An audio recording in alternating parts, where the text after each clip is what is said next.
The storm that broke him open, a widower, a 6-year-old, and the stranger he almost left outside his door. The thermometer on the kitchen wall read -19. The power had been dead for 6 hours.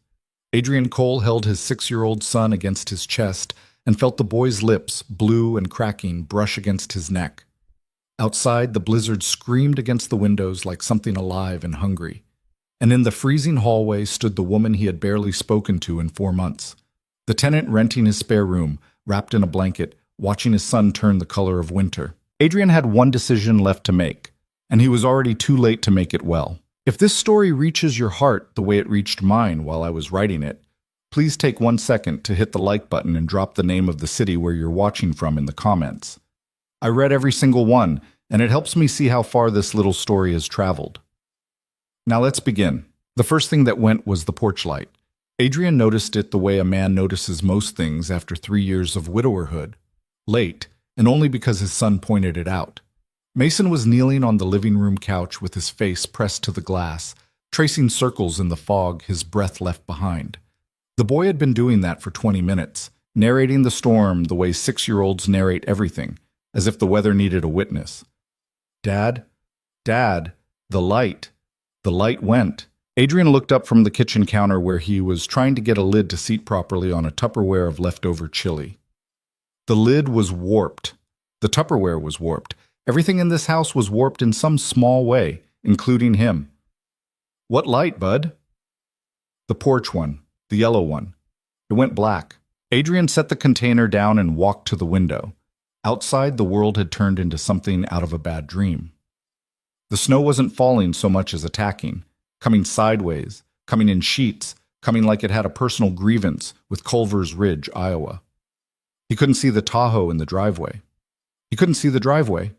He couldn't see the mailbox he had hit with his own truck 2 Christmases ago and never gotten around to fixing. The porch light, yes, out. Probably a bulb, Mace. It was fine yesterday. Bulbs go.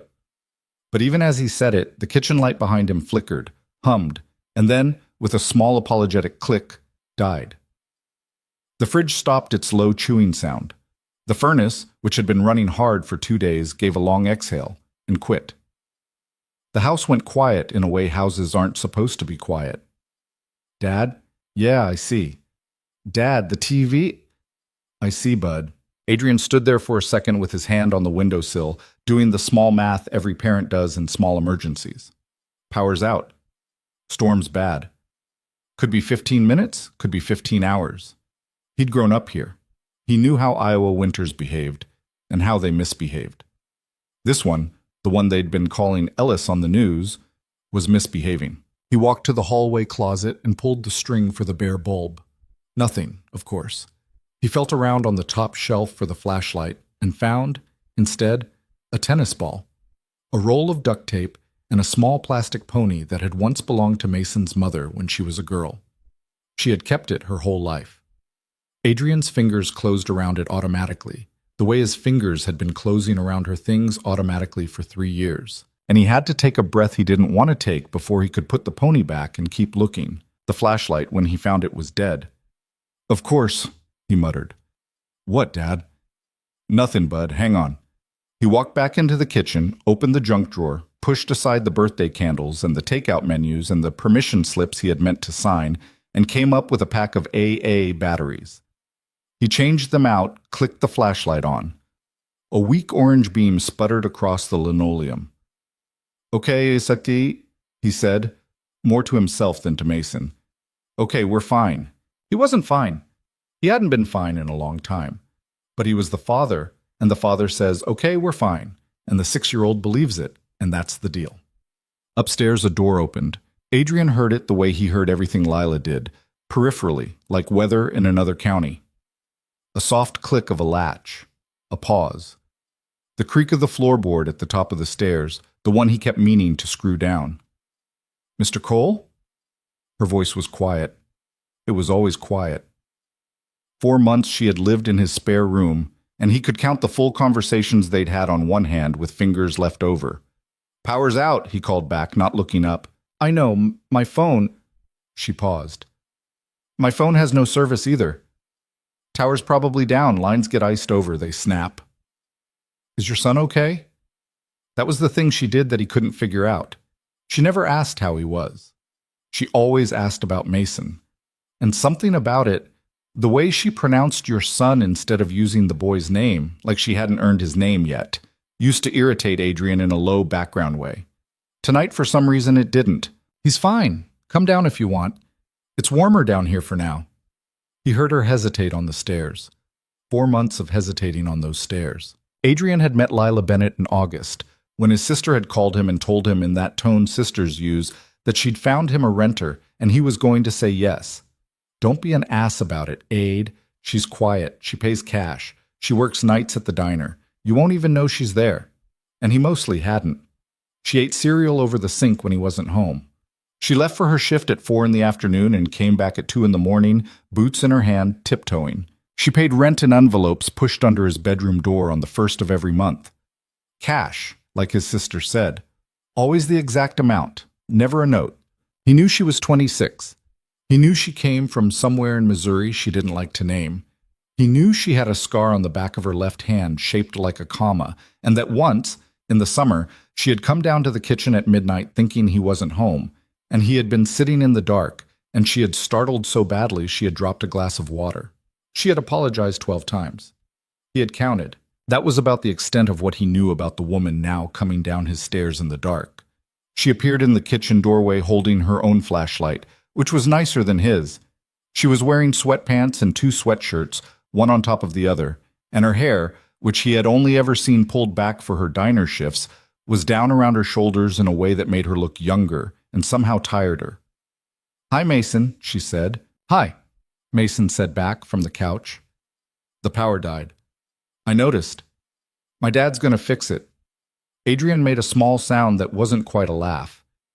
"Your dad can't fix the weather, bud. You fix everything." "Not everything." He meant it to sound light. It came out heavier than he wanted. He saw Lila glance at him in the flashlight beam and then glance away. Fast. The way she always glanced away. Like eye contact was a room she didn't have a key to. "I have a camping stove," she said. Adrian turned. "What?" "In my room. A camping stove. It's the small kind, the single burner. And 2 propane canisters. She stopped. "I don't know if that helps. I just thought I'd say." He stared at her for a second. 4 months, and he hadn't known she owned a camping stove. 4 months, and it had never occurred to him to ask what she had in that room upstairs. He had treated her door like it was a sealed container. "Yeah," he said. "Yeah, that helps." By 8 o'clock, the temperature in the house had dropped 10 degrees. Adrian knew because the thermostat still had a battery in it, even if the furnace it controlled was as dead as the porch light. He stood in the hallway with the flashlight aimed at the little digital screen and watched the number tick down from 63 to 62 to 61, while he counted in his head how many blankets they had and how many of those blankets were worth a damn. Mason had fallen asleep on the couch under the good Afghan, the one Adrian's mother had crocheted before she died, which was the only item in the house Adrian had washed and put away 3 times, and then stopped washing because he was afraid he would ruin it. In the kitchen, Lila had set up the camping stove on the counter and was melting snow from a bowl on the back steps so they would have drinkable water if the pipes went.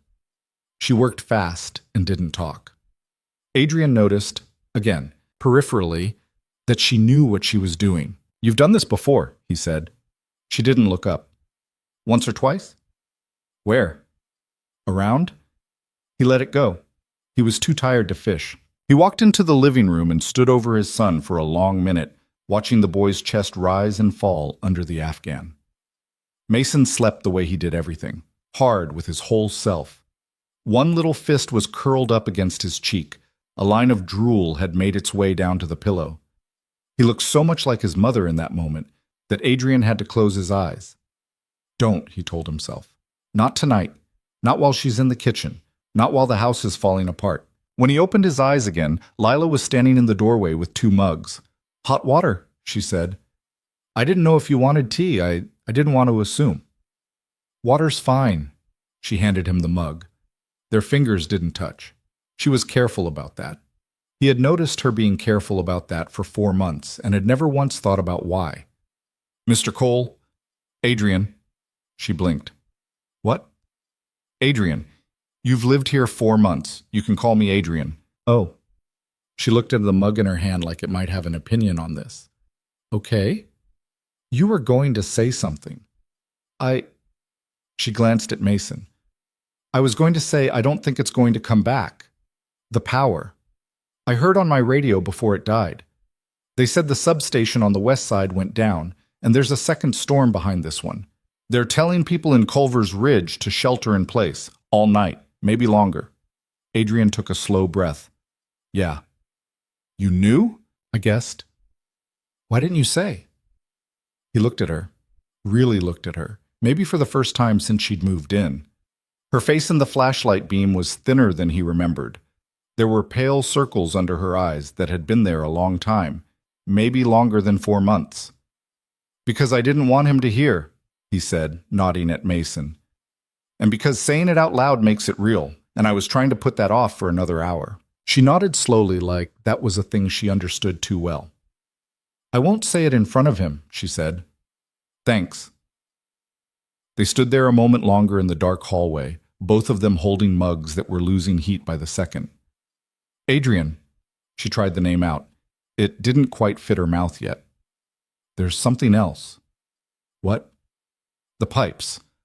The water stopped running about 20 minutes ago in my sink.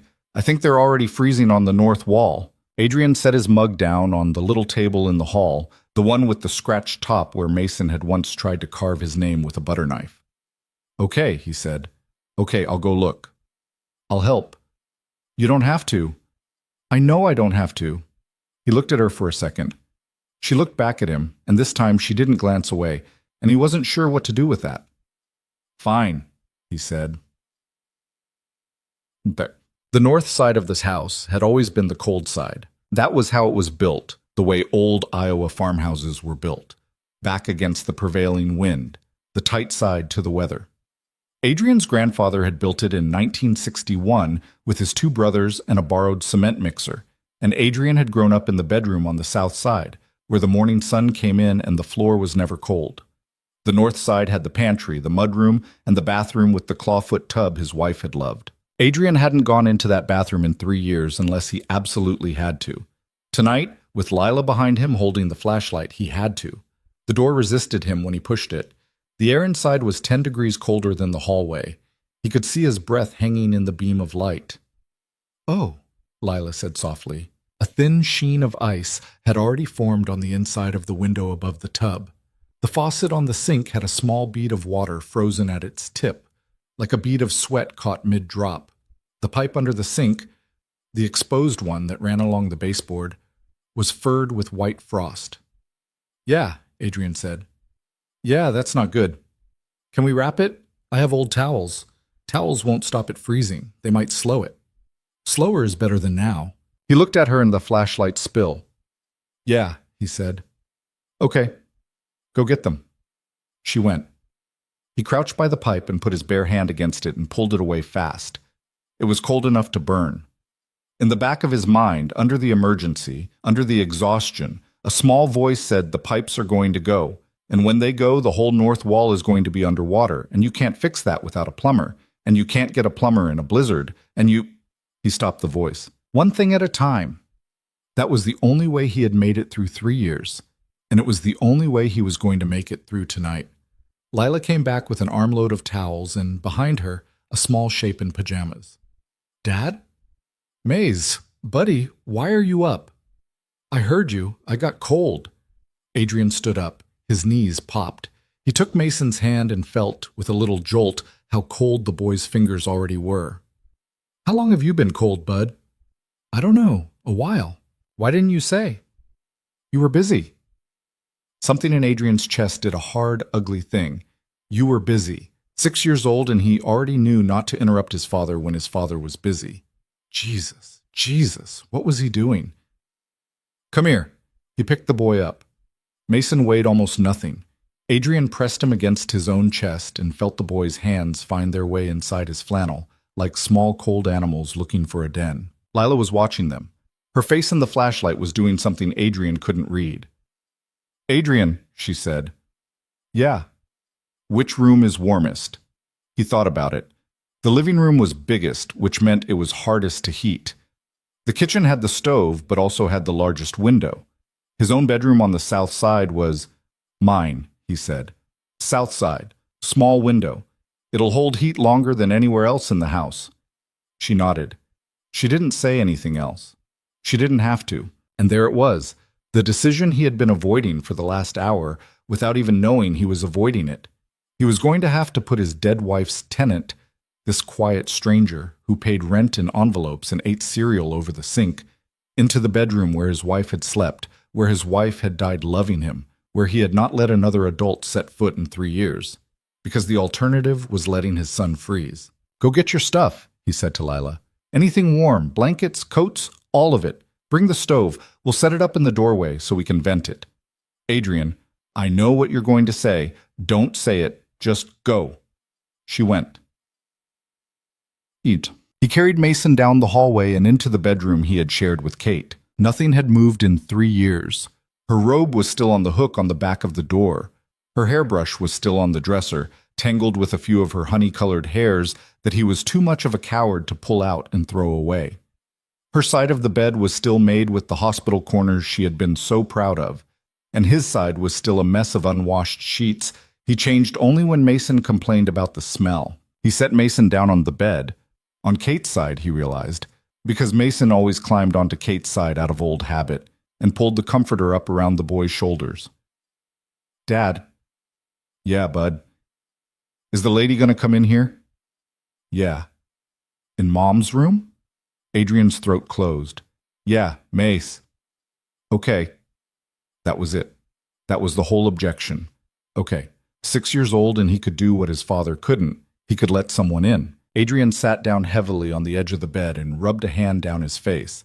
Behind him, from the doorway, Lila cleared her throat. He hadn't heard her come back. I can sleep in the hallway, she said. If that's better. You'd freeze. I've been cold before. Not like this. She didn't argue. She came in, slowly, carrying an armload of blankets and her little camping stove in a tote bag. She looked around the room, the robe, the hairbrush, the untouched hospital corners, and she didn't say anything about any of it, and Adrian was grateful in a way he didn't know how to name. Where do you want the stove? She asked. Doorway. Crack the window 2 inches so we don't poison ourselves. Okay. She worked. He watched. And when she crouched to light the little burner, and her hair fell forward over her face, and her hands shook slightly in the cold. Not from fear, he realized, but from being as tired and as cold as he was. Adrian understood something he had been refusing to understand for 4 months. She wasn't a guest in his house. She was a person in his house. And he had been treating her like a ghost because he already had one. And he didn't have the room for another. The stove threw off the small blue circle of warmth, not enough to heat the room, but enough to keep it from getting worse. Lila set a pot of snow on top of it to keep melting water coming.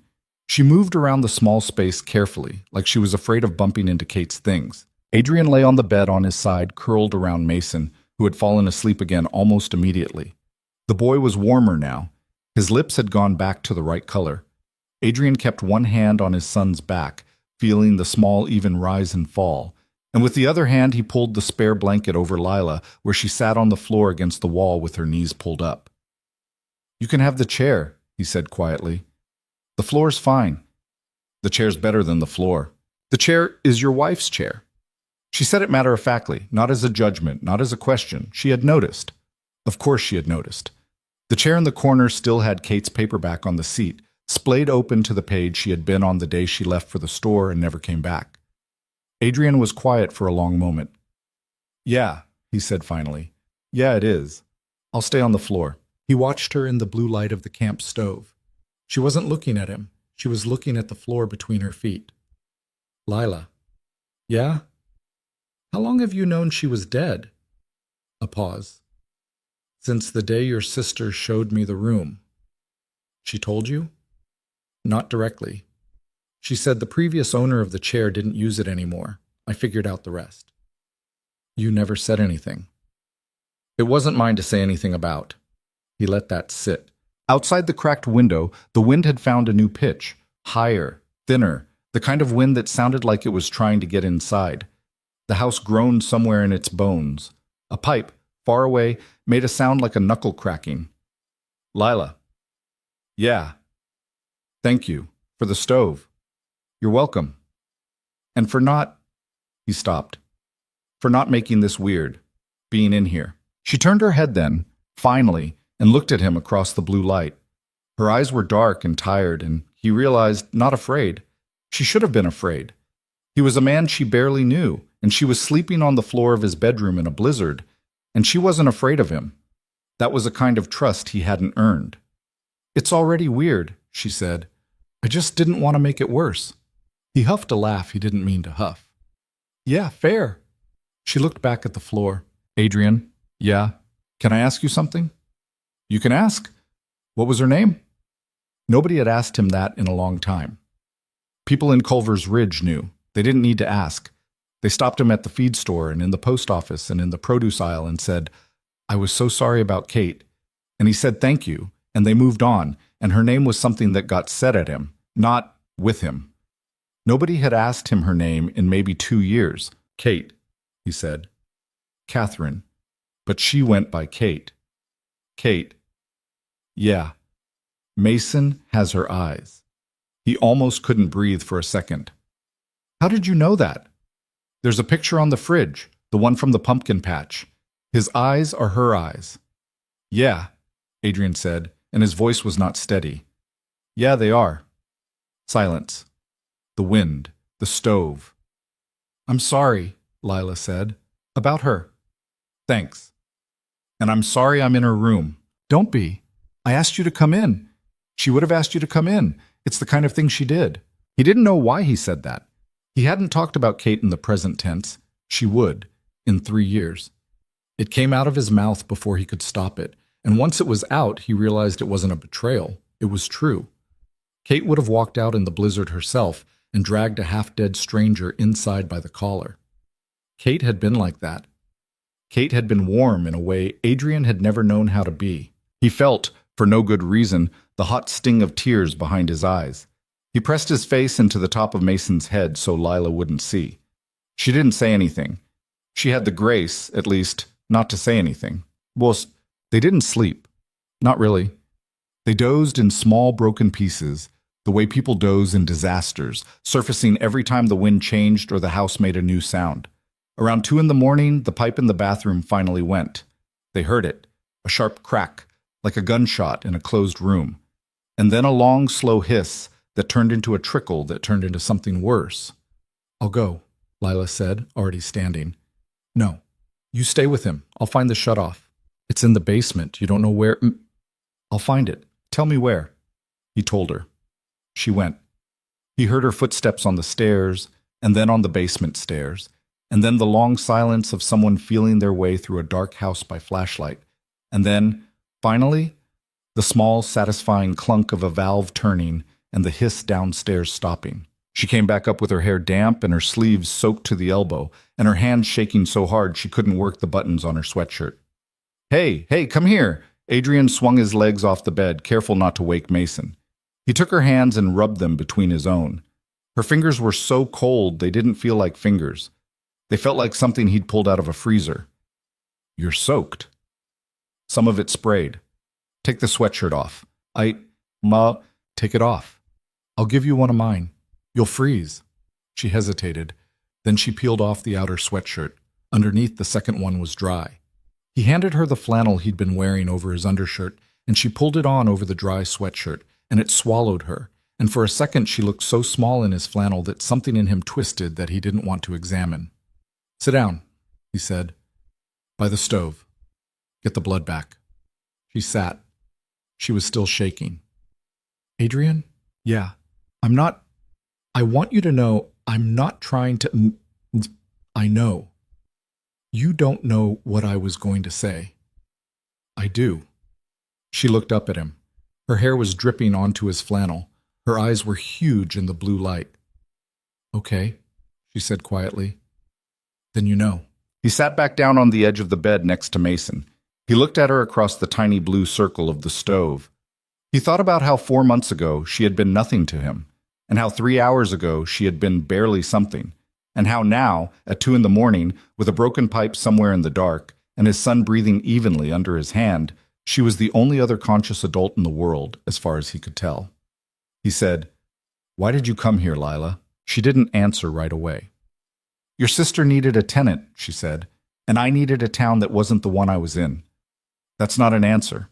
"That's the one I have." He watched her. "My mom died when I was 22, she said, so quietly he almost missed it. "I was in school. I was going to be a nurse. She got sick, and then she got sicker, and then she was gone, and I didn't go back to school, and I didn't go home, and I didn't do any of the things I was supposed to do.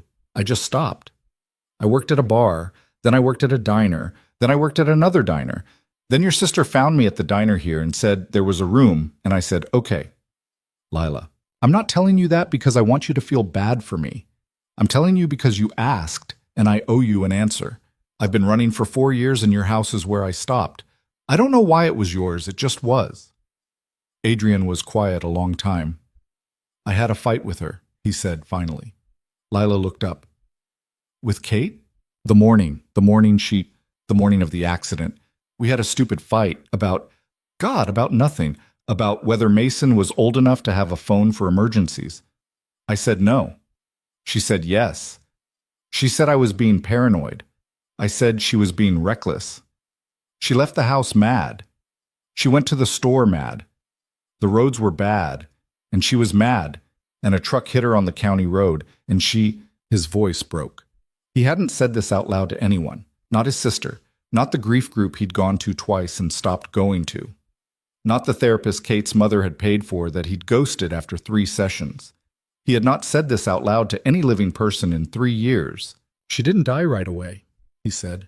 "She lived for 4 hours. She was conscious for 2 of them. I got there, and she was conscious, and she was scared, and I held her hand, and I told her I loved her, and I told her I was sorry about the phone. And she said it was okay. She said it was okay, Lila. But I don't know if she meant it or if she was just being her. And I have spent 3 years not knowing. And I have spent 3 years thinking that if I hadn't been such an asshole that morning, she wouldn't have been driving mad. And if she hadn't been driving mad, she would have seen the truck. And if she'd seen the truck, Adrian? No, let me finish. If she'd seen the truck, she'd be here. She'd be in this bed. She'd be the one holding him. And I wouldn't be this. I wouldn't be a man who makes his 6-year-old wait to be cold because his father looks busy." He was crying, finally. He hadn't cried in a long time either. He turned his face away because he didn't want her to see, and also because he did. And that confused him so much he couldn't look at her. Leela didn't move from her spot by the stove. She didn't come over. She didn't put a hand on him. She had the decency or the sense or the gentleness to let him cry from across the room. "She meant it," Lila said quietly. "You didn't know her." "I know people who love people don't use their last conscious words to lie to them. She meant it." Adrian pressed the heel of his hand against his eyes. "Yeah," he said, rough. "Yeah, maybe." The wind screamed against the window. The pipe downstairs dripped into whatever it was dripping into. The camp stove hissed its small blue hiss. Mason turned over in his sleep and murmured something and settled again. "Adrian." "Yeah." "We're going to get through tonight." "Yeah. And tomorrow I'm going to help you figure out what's next, okay? Not because I owe you, because I want to." He looked at her finally. Really looked at her, the way he had almost looked at her in the hallway hours ago. She was 26 years old and exhausted and wearing his flannel, and she had just fixed his broken pipe in the dark and listened to him say things he had never said out loud, and she was still somehow offering him more. "Why?" he said. "I told you. Your house is where I stopped." "That's not an answer either. It's the one I have." He almost smiled. "Okay. Okay." He lay back down next to his son. He kept his hand on Mason's back. He watched the blue light flicker on the ceiling, on the corners of the room, on the chair where Kate's paperback still sat, on the woman on the floor in his flannel with her damp hair and her haunted eyes. Somewhere past 3 in the morning, he thought he heard her breathing go slow and even. And he realized she had finally fallen asleep, and he realized, with a kind of dull, strange wonder, that he was glad she was there. He was glad she was there. He hadn't been glad about anything, about anyone, for 3 years. The wind kept howling, the house kept groaning, the temperature kept dropping. Somewhere in Culver's Ridge, people were waiting out the storm in basements and living rooms, and the news had said at least one church community hall on the edge of town that had been opened as a shelter for anyone who could reach it. Adrian thought about the old woman 2 houses down, Mrs. Halloran, 78, widowed, living alone, who once every 2 weeks came over with a pie because she had nobody else to give pies to. He thought about how her porch light had been on when he'd last looked out the kitchen window at 7. He wondered if it was on now. He wondered if anyone was keeping her warm. He closed his eyes. He would think about Mrs. Halloran in the morning. He would think about a lot of things in the morning. For now, there was his son's breathing under his hand, and the blue hiss of the stove, and the soft breathing of the woman on the floor, and the storm that had broken the power in the pipes, and Adrian thought, maybe something in him that had been frozen so long he had stopped noticing it was frozen at all. He kept his hand on his son's back. He listened to all 3 of them breathe, and for the first time in a very long time, Adrian Cole, who had buried his wife 3 winters ago and had been buried with her in every way that mattered since, let himself feel, in the dark, one small thing he couldn't quite name yet. Something that wasn't grief and wasn't guilt and wasn't fear.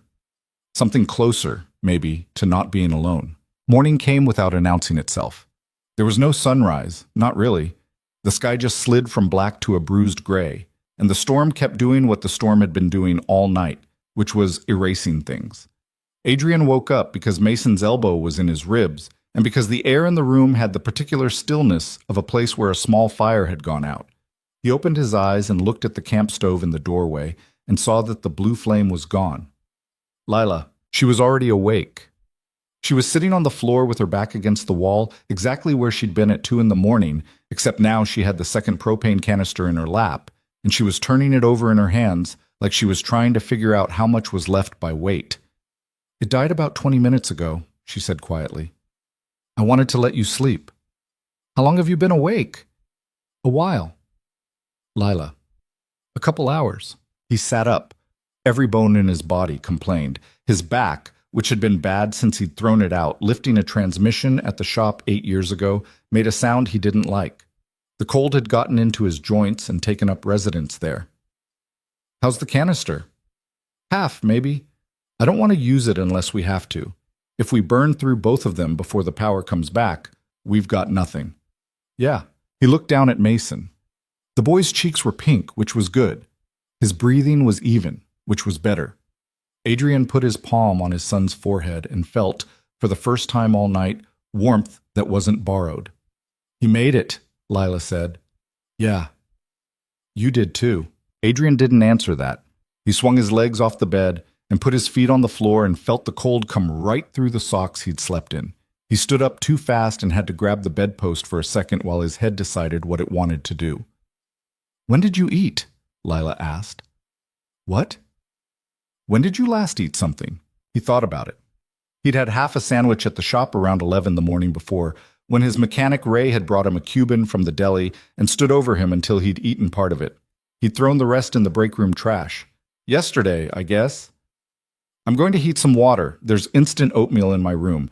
I have like 6 packets." "You don't have to share your—" "Adrian." "Yeah." "Stop." He looked at her. She was exhausted.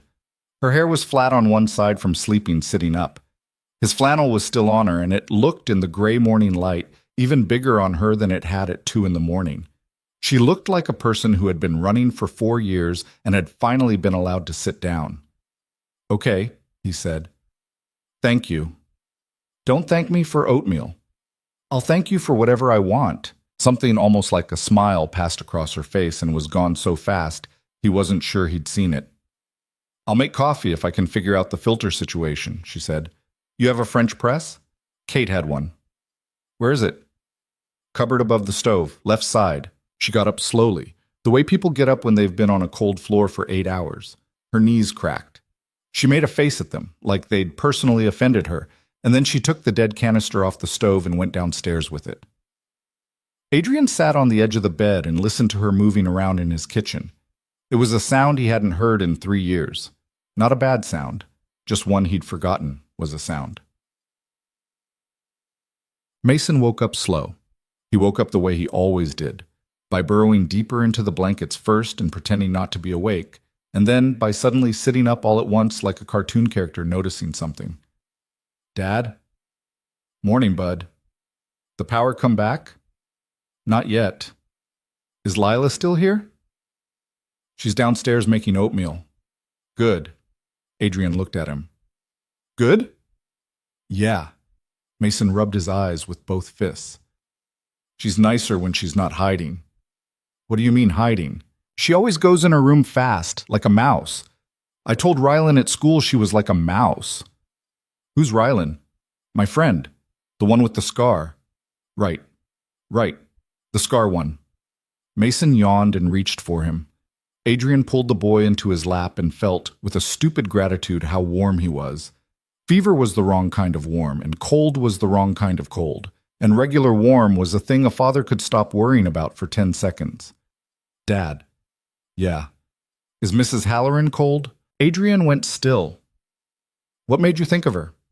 "Her porch is yellow, and ours is yellow, and ours was broken last night, so hers is probably broken too." "Yeah," Adrian said slowly. "Yeah, she probably is cold, Maze. You should go check." "I will, after oatmeal." "Before." "Maze." "Before, Dad. She's old." Adrian looked down at his son's serious little face, at the sleep creases on his cheek, at Kate's gray-green eyes looking up at him without blinking, and he felt, for the second time in 12 hours, that hard, ugly thing in his chest that happened when Mason said something a better man would have said first. "Okay," Adrian said. "Before." Downstairs, Lila had gotten a fire going in the wood stove in the living room. Adrian stopped in the doorway and stared at it. He hadn't used that stove in 2 winters. It had been Kate's project. She'd pushed him to install it the first fall they lived in the house, back before Mason, back when they were still the kind of young couple who said things like, "We should be more self-sufficient," and meant it. After Kate died, Adrian had kept meaning to clean the flue. He had not cleaned the flue. He had not even looked at the stove. He had walked past it twice a day for 3 years and looked through it like it was furniture in someone else's house. Leela was crouched in front of it with a poker in her hand, adjusting a log. "You got it going?" She glanced up. "The flue was open. You had dry wood stacked on the back porch under a tarp. I checked the chimney cap from the upstairs window with binoculars. It's clear." "You had binoculars." "Bird watching." "You bird watch." "I used to." She said it the way people say I used to smoke. "Lila." "Yeah." "The stove is great, thank you. The pipes are done in the bathroom. I'm sorry. I went down to look at the shutoff again and there's water on the basement floor. Not much, but enough. Whatever broke, it broke before I got to the valve." "Yeah, that was going to happen either way." "Insurance?" "Probably. I'll call when the lines come back. If the lines come back." "They'll come back." "You sound sure." "I'm not sure. I'm just sure enough for both of us right now." He looked at her across the room. She had rolled up the sleeves of his flannel, and she had a smudge of soot on her jaw from the stove, and she was, Adrian noticed with the kind of detachment a man uses when he's trying not to notice, pretty in a way he had somehow managed not to see for 4 months. Not magazine pretty. Not the kind of pretty that announced itself. The kind of pretty that sneaked up on you when you weren't paying attention, which he hadn't been, which was his own fault. He shook himself. "Maze wants me to go check on Mrs. Halloran." Lila stood up. "The lady 2 doors down?" "Yeah, I'll come." "You don't have to, Adrian, we talked about this." "Right." "Eat the oatmeal first." "Yes, ma'am." Chad. The oatmeal was terrible and wonderful.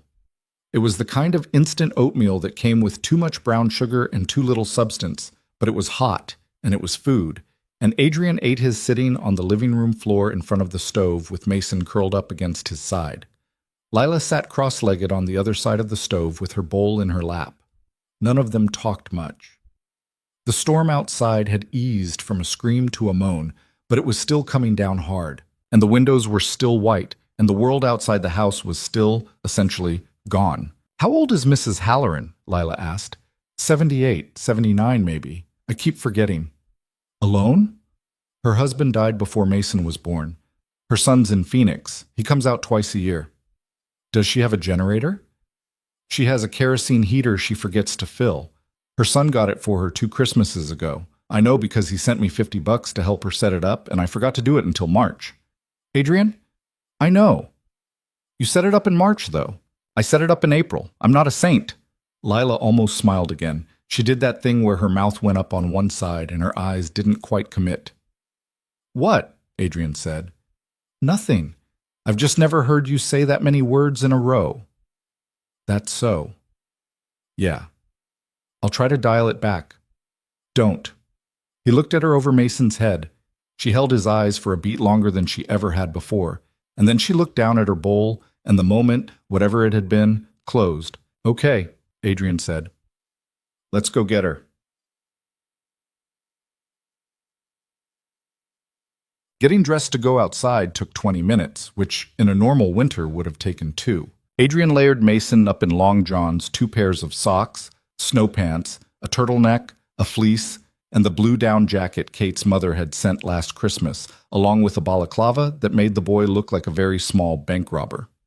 Then he went to work on himself. Base layer, thermal shirt, second thermal shirt, wool socks, insulated bibs, the Carhartt coat that was older than his marriage had been. He wrapped a scarf around his neck twice and pulled a beanie low over his ears. Lila came down from upstairs in her own layers. She had a navy parka that was too big for her. He had never seen it before, and it occurred to him he'd never seen her winter clothes at all, because when she'd moved in, it had still been warm.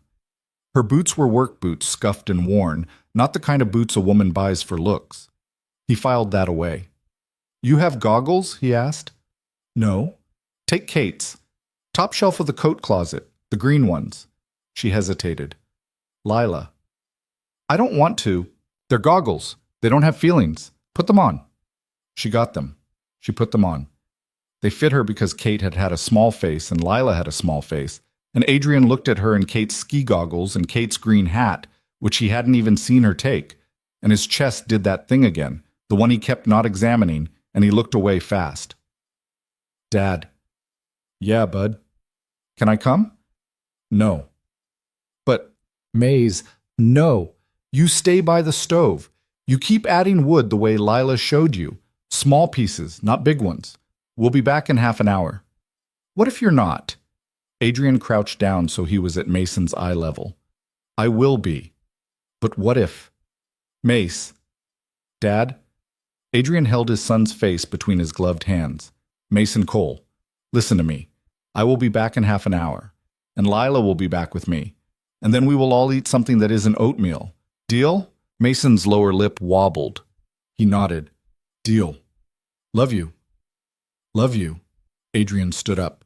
He pulled the balaclava over Mason's head so just his eyes showed, kissed the forehead through the fabric, and stood back up. Let's go, he said to Lila. The snow was past their knees on the front walk and past their waists by the time they got to the street. The wind, even reduced, felt like somebody slapping him in the face with a wet towel. Adrian had trudged through a lot of Iowa snow in his life, had shoveled it, plowed it, gotten stuck in it, cursed it, but there was something different about walking through snow when you knew the power was out and nobody was coming to plow the road for hours yet. The silence of it.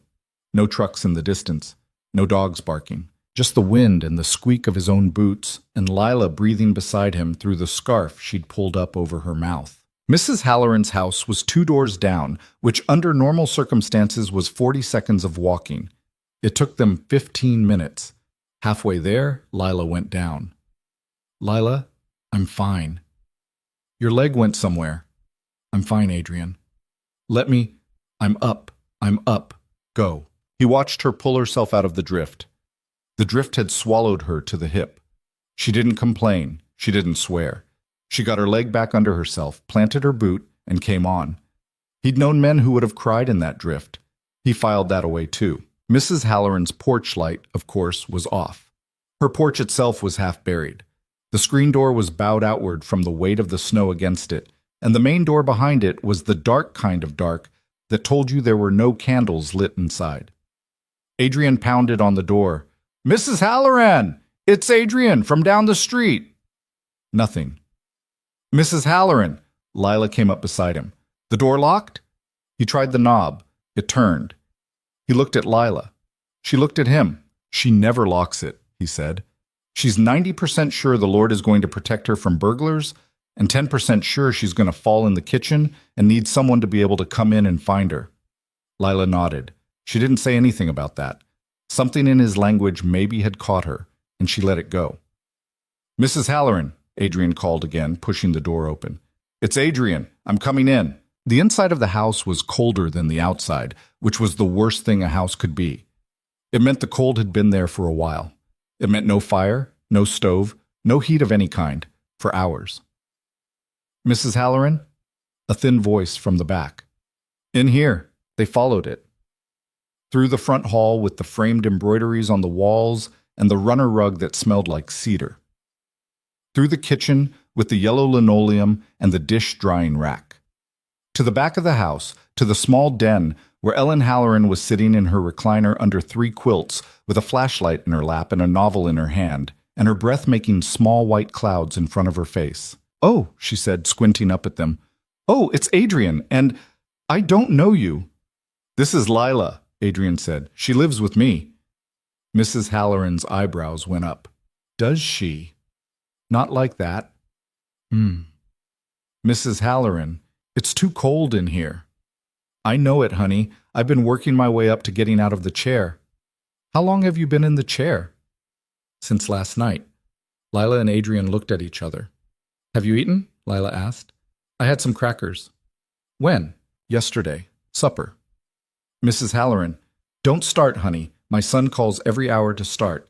I don't need 2 of you starting. Adrian knelt down in front of her and took her hands. Her hands were the worst thing. Her hands were like holding frozen birds. Ellen, she blinked at him. It had been 3 years since he'd called her by her first name. He didn't know why he did it now. Ellen, you can't stay here. We're taking you to our place. We have a wood stove going and Mason is there and it's warm. You can't stay here. My son said to stay. Your son is in Phoenix. That's what I told him. Ellen. Okay, she said. Okay, Adrian. Okay. 1. Getting her out of the house took almost an hour. She couldn't walk far in the snow, and they didn't have a sled, and at one point Adrian seriously considered calling Ray at the shop on a phone that had no service to ask if he had any ideas. In the end, it was Lila who solved it. She went out to the garage on the side of the house and came back 10 minutes later dragging a child's plastic sled, bright red, the kind that was meant for a grandchild who only visited in the summer. It was on a shelf, she said. Bless you, said Mrs. Halloran. They bundled Ellen Halloran into her own parka and her own boots, and 2 of her own quilts, and a knitted hat that had been her husband's. Adrian carried her out to the sled. She weighed nothing. She apologized the whole time because that was what women of her generation did when they needed help. Apologized and apologized and apologized. And Adrian told her to stop apologizing and she didn't stop. Ellen, stop. I'm just sorry, honey. I know, stop. They pulled her through the snow. Lila on one side of the sled, Adrian on the other, each with a rope. Ellen sat in the sled with her quilts wrapped around her and her eyes closed against the wind, and halfway back to Adrian's house she said, to nobody in particular, My Harold pulled me on a sled once, 1961. I slipped on the ice coming out of the hardware store and turned my ankle, and he pulled me a quarter-mile home. Did he? Adrian said, to keep her talking, because keeping an old person talking in the cold was the thing you did. He did. Was strong like an ox. I missed him every day for 40 years, and I miss him today. I'm sorry, Ellen. Don't be sorry. It's a good thing. Missing someone that long means something. Adrian didn't answer. He kept pulling the rope. He felt Lila glance at him across the sled, and he didn't look back. They were almost to his porch when Ellen suddenly said, Did you bury Kate in the green dress? He stopped walking. Ellen, because she'd have wanted the green dress. I remember her in it at the church potluck that summer. She looked like springtime. Yeah, Adrian said, and his voice came out strange. Yeah, Ellen, the green dress. Good, Ellen said, and closed her eyes again. Good. They pulled her the last 20 feet without talking. Mason met them at the door with his snow boots on the wrong feet. Dad, the fire went down a lot, but I put 2 logs on it, small ones, like she said. Good job, bud. Mrs. Halloran, are you cold? Hello, Mason, honey. Yes, I am cold. I was about to ask if you had hot chocolate. I think we have hot chocolate. We do, Lila said from behind Adrian. I saw it in the pantry. I'll heat water. They got Ellen into the house, onto the couch, under the Afghan Adrian's mother had crocheted.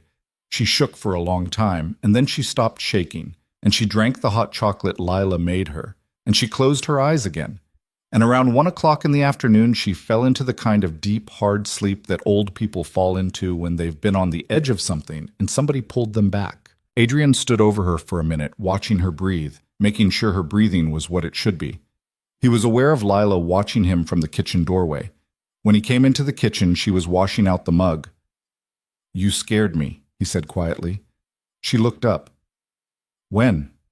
When you went down in the drift, I thought, for a second I thought, I know. Yeah. Adrian. Yeah. You're allowed to be scared about people. He didn't have anything to say to that. He stood in the doorway of his own kitchen in his thermal shirt with his hair damp from the snow. And he looked at a 26-year-old woman in his flannel washing a coffee mug in his sink. And he thought about how he had not been in a kitchen with a woman who wasn't his sister in 3 years. And about how this one particular woman had spent the morning getting soot on her face and pulling an old lady home in a sled. And about how the thing in his chest was not just a thing anymore, it was a thing with an outline. He cleared his throat. Lila. Yeah. I'm going to say something and I'd like you to not answer it today. She turned off the tap. She didn't turn around. Okay. I don't know what this is. I don't know what's happening with me right now.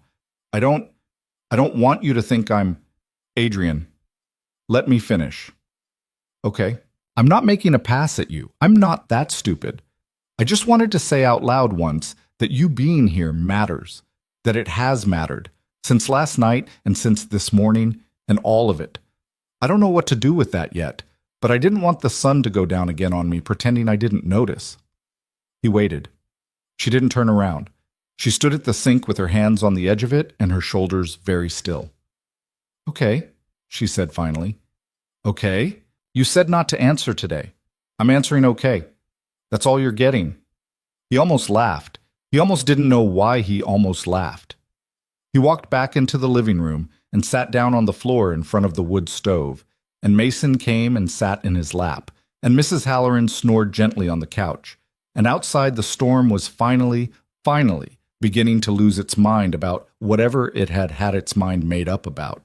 So the second wave of the storm hit at 4 in the afternoon. They had been expecting it, because the radio Lila had upstairs, a wind-up emergency radio she'd had in a drawer and hadn't mentioned because she hadn't mentioned a lot of things, had said the second wave was coming. But expecting a thing and living through it were 2 different businesses. Around 4, the wind picked up again. The temperature dropped another 5 degrees, and the house started making those sounds again. The knuckle crack of freezing pipes and the low groan of old wood bending against cold it hadn't been designed for. Ellen Halloran woke up around 5 and said she needed her heart medication, which was in her house, and Adrian said he would go. I'll go with you, Lila said. No. Adrian. No, Lila. I need you here. If the fire goes out with Ellen here and Mason here, we have 2 cold people and a very cold kid. You stay. Keep the fire. I know where her pills are. I helped her organize the cabinet in April when I set up the heater. Which took you until April. Exactly. I remember because I'm guilty about it. Let me go. She didn't like it. He could see her not liking it, but she nodded. She didn't fight him. She was not, he was learning, a woman who fought for the sake of fighting. 20 minutes, she said. 15. 20. If you're not back in 20, I'm coming. You can't leave them. I'll wake Ellen. She can hold Mason by the fire. Lila. 20 minutes, Adrian. Fine. He went. He bundled up. He kissed Mason on the top of the head. He didn't look at Lila before he went out the door because he didn't want to, and he didn't know why he didn't want to, and he was tired of examining things. He made it to Ellen's house in 8 minutes because he had broken a trail earlier and the trail was mostly still there. He found her pills on the kitchen counter and the orange weekly organizer with the tiny compartments, the kind of organizer that was a monument to growing old alone. He grabbed the whole thing. He grabbed a bottle of her nitroglycerin from the cabinet too, just in case, and a framed photo of her husband off the mantel, because something in him said she was going to want to see his face if she woke up scared. He was at her back door, on the way out, when he heard the dog. It was a thin sound, not a bark, a whimper maybe, coming from somewhere behind Ellen's house, from the direction of the Pattersons' place. Adrian froze. The Pattersons were a family of 4 or 5. He kept not being sure. They'd moved in 2 summers ago. The father worked at the ethanol plant. They had a dog, Adrian remembered now, a brown mutt they'd adopted from the shelter, and every time he drove past their house in the summer, the dog was in the front yard on a rope and the kids were running around it. He listened again. Another whimper. A weak one. "Don't!" said the part of his brain that had kept him alive for 3 years by keeping him small. "Don't!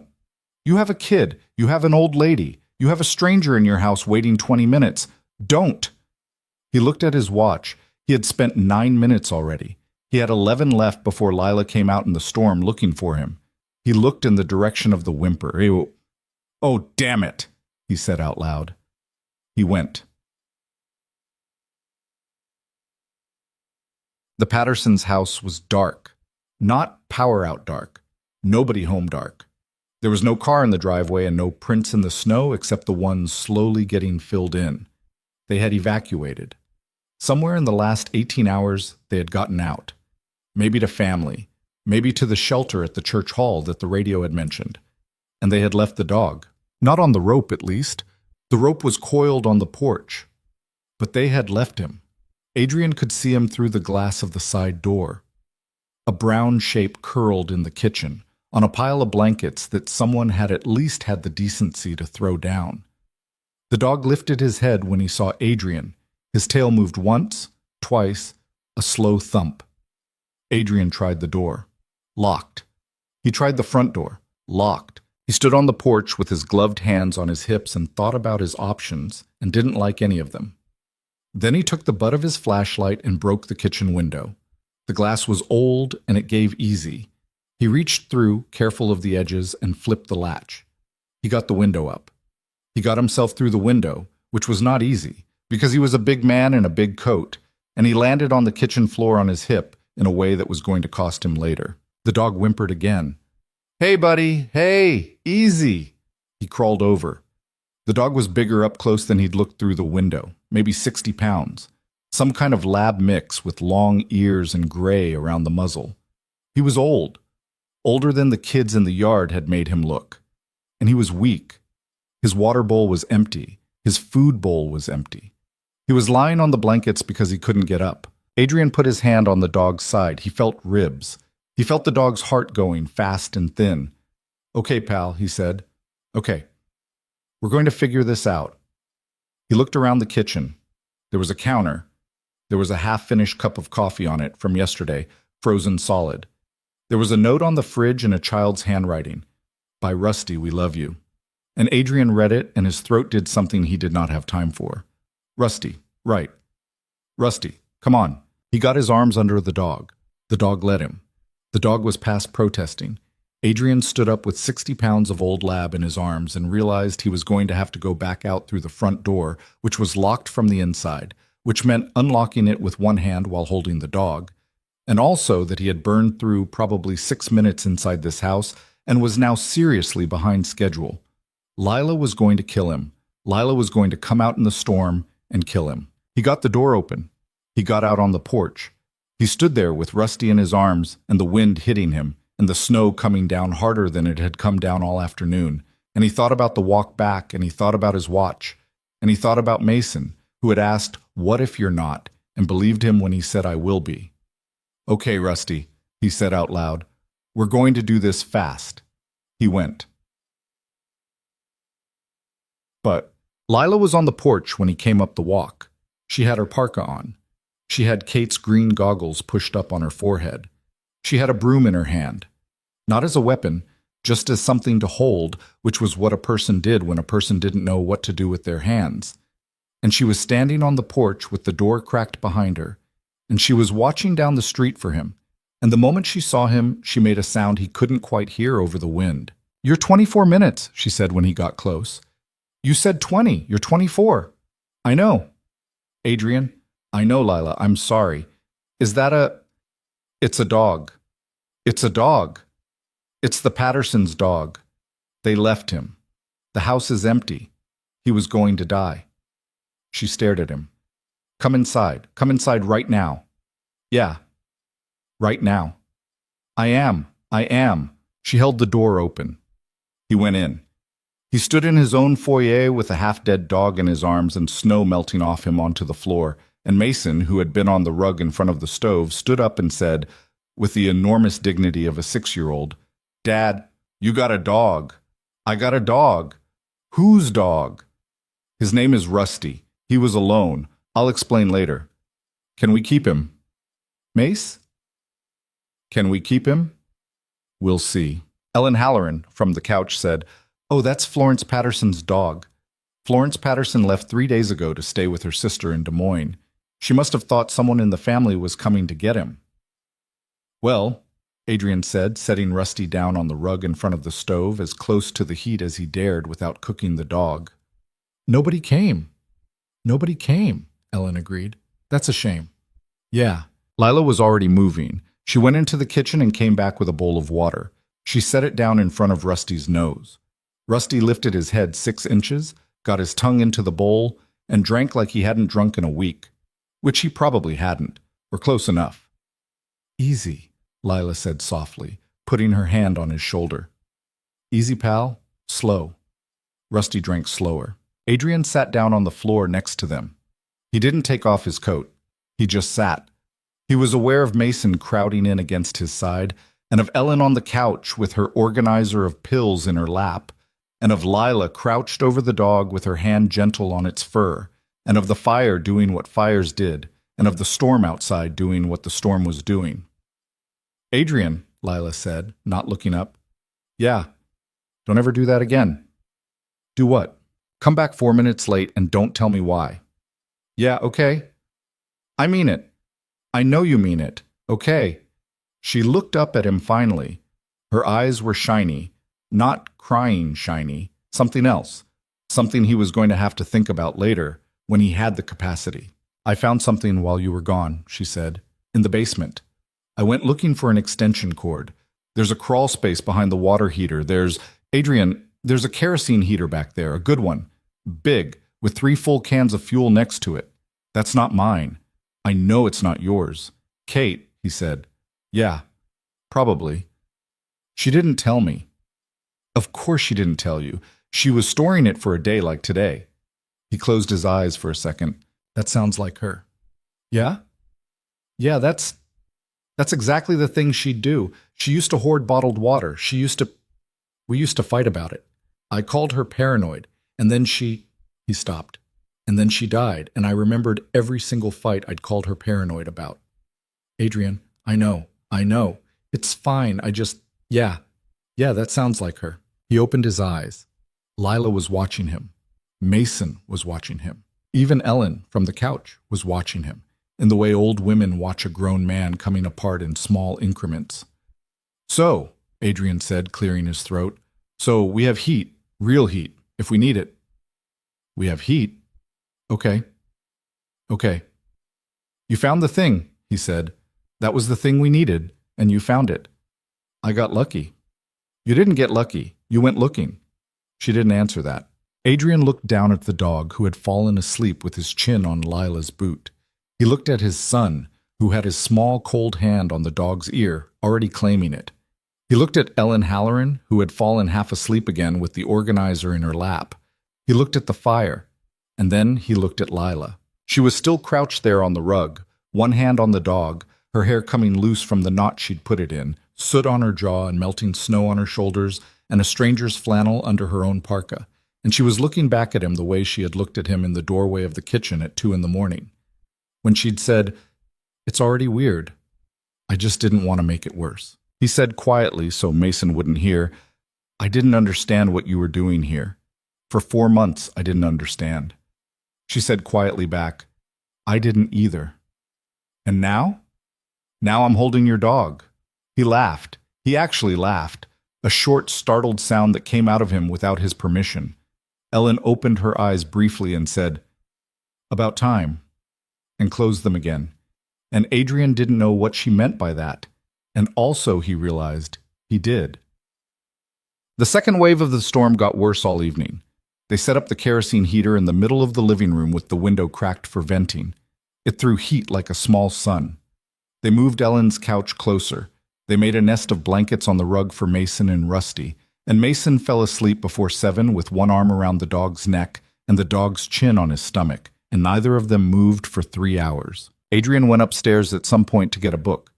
He stood in his own bedroom in the dark and looked at Kate's paperback on her chair, and for the first time in 3 years he picked it up. The bookmark was a card she'd made herself out of pressed flowers and lamination tape. He ran his finger over it.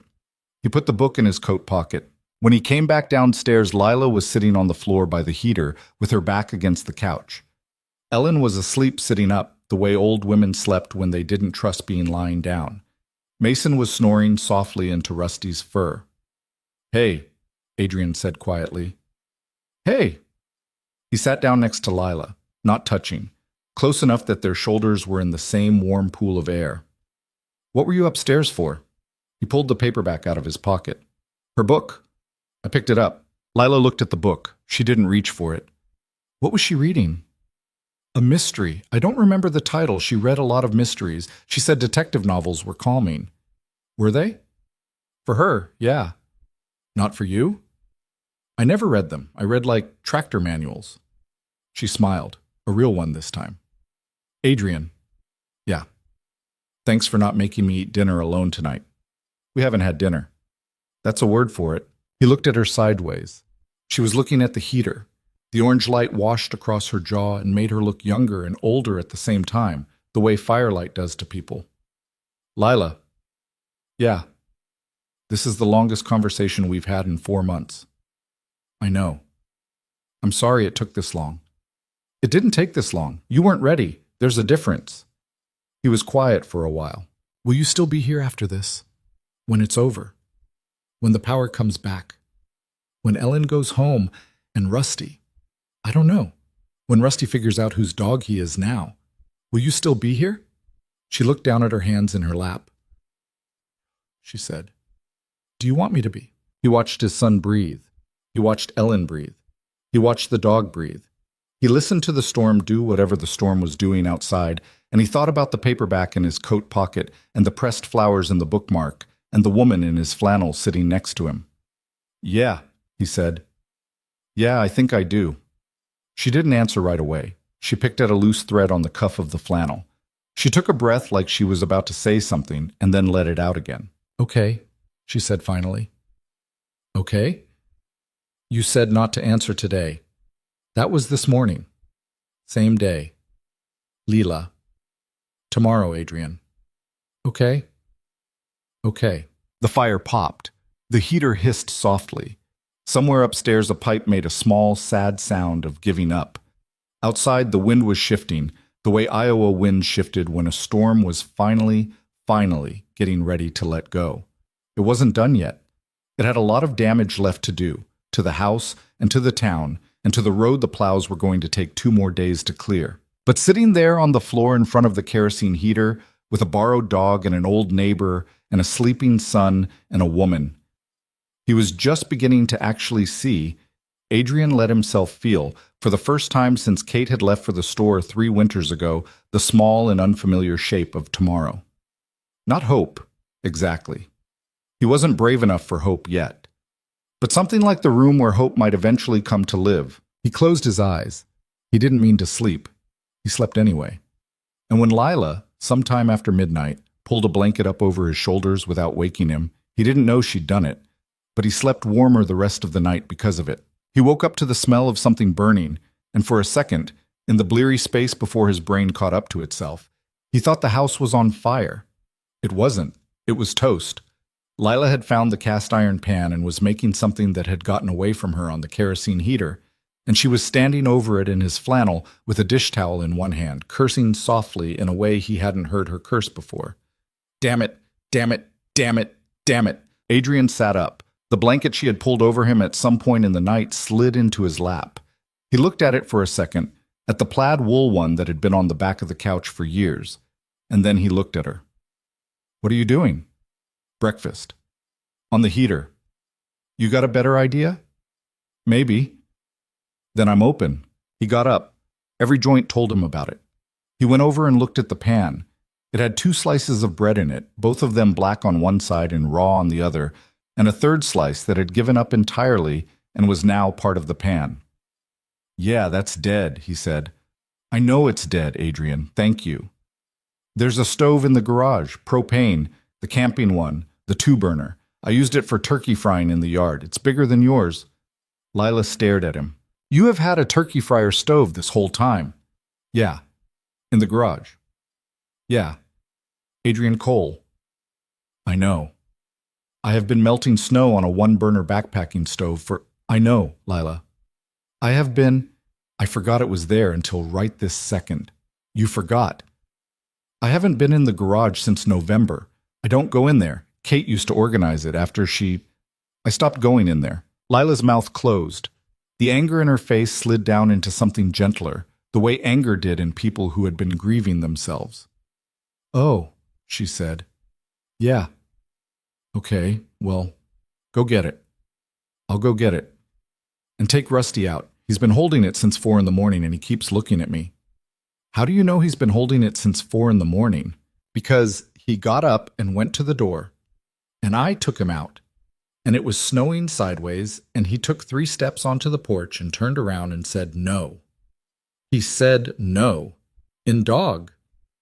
Adrian looked at the dog, who was lying by the heater with his chin on Mason's foot and looking at Adrian with the patient, exhausted eyes of a 60-pound animal who had been a person's dog for a long time and had just started being someone else's. All right, Rusty, let's go. The dog got up slowly, the way old dogs got up, in segments. He stretched. He shook himself. He waited by the door. The garage was colder than it had any right to be because it wasn't insulated for weather like this, and the snow had banked up against the side door so high that Adrian had to put his shoulder into it to get the door to open. He went in with a flashlight. Everything was exactly where Kate had left it. Her snow shovels hung in order of size on the pegboard. Her husband's tools, which had been his grandfather's tools, in the red rolling chest. Her label maker on the workbench, because Kate had labeled everything, every drawer, every bin, every shelf, in her small, tidy handwriting. Extension cords, Christmas, Halloween, emergency. Adrian stood in the middle of the garage in his dead wife's labeling system, and he had to wait out a minute before he could move.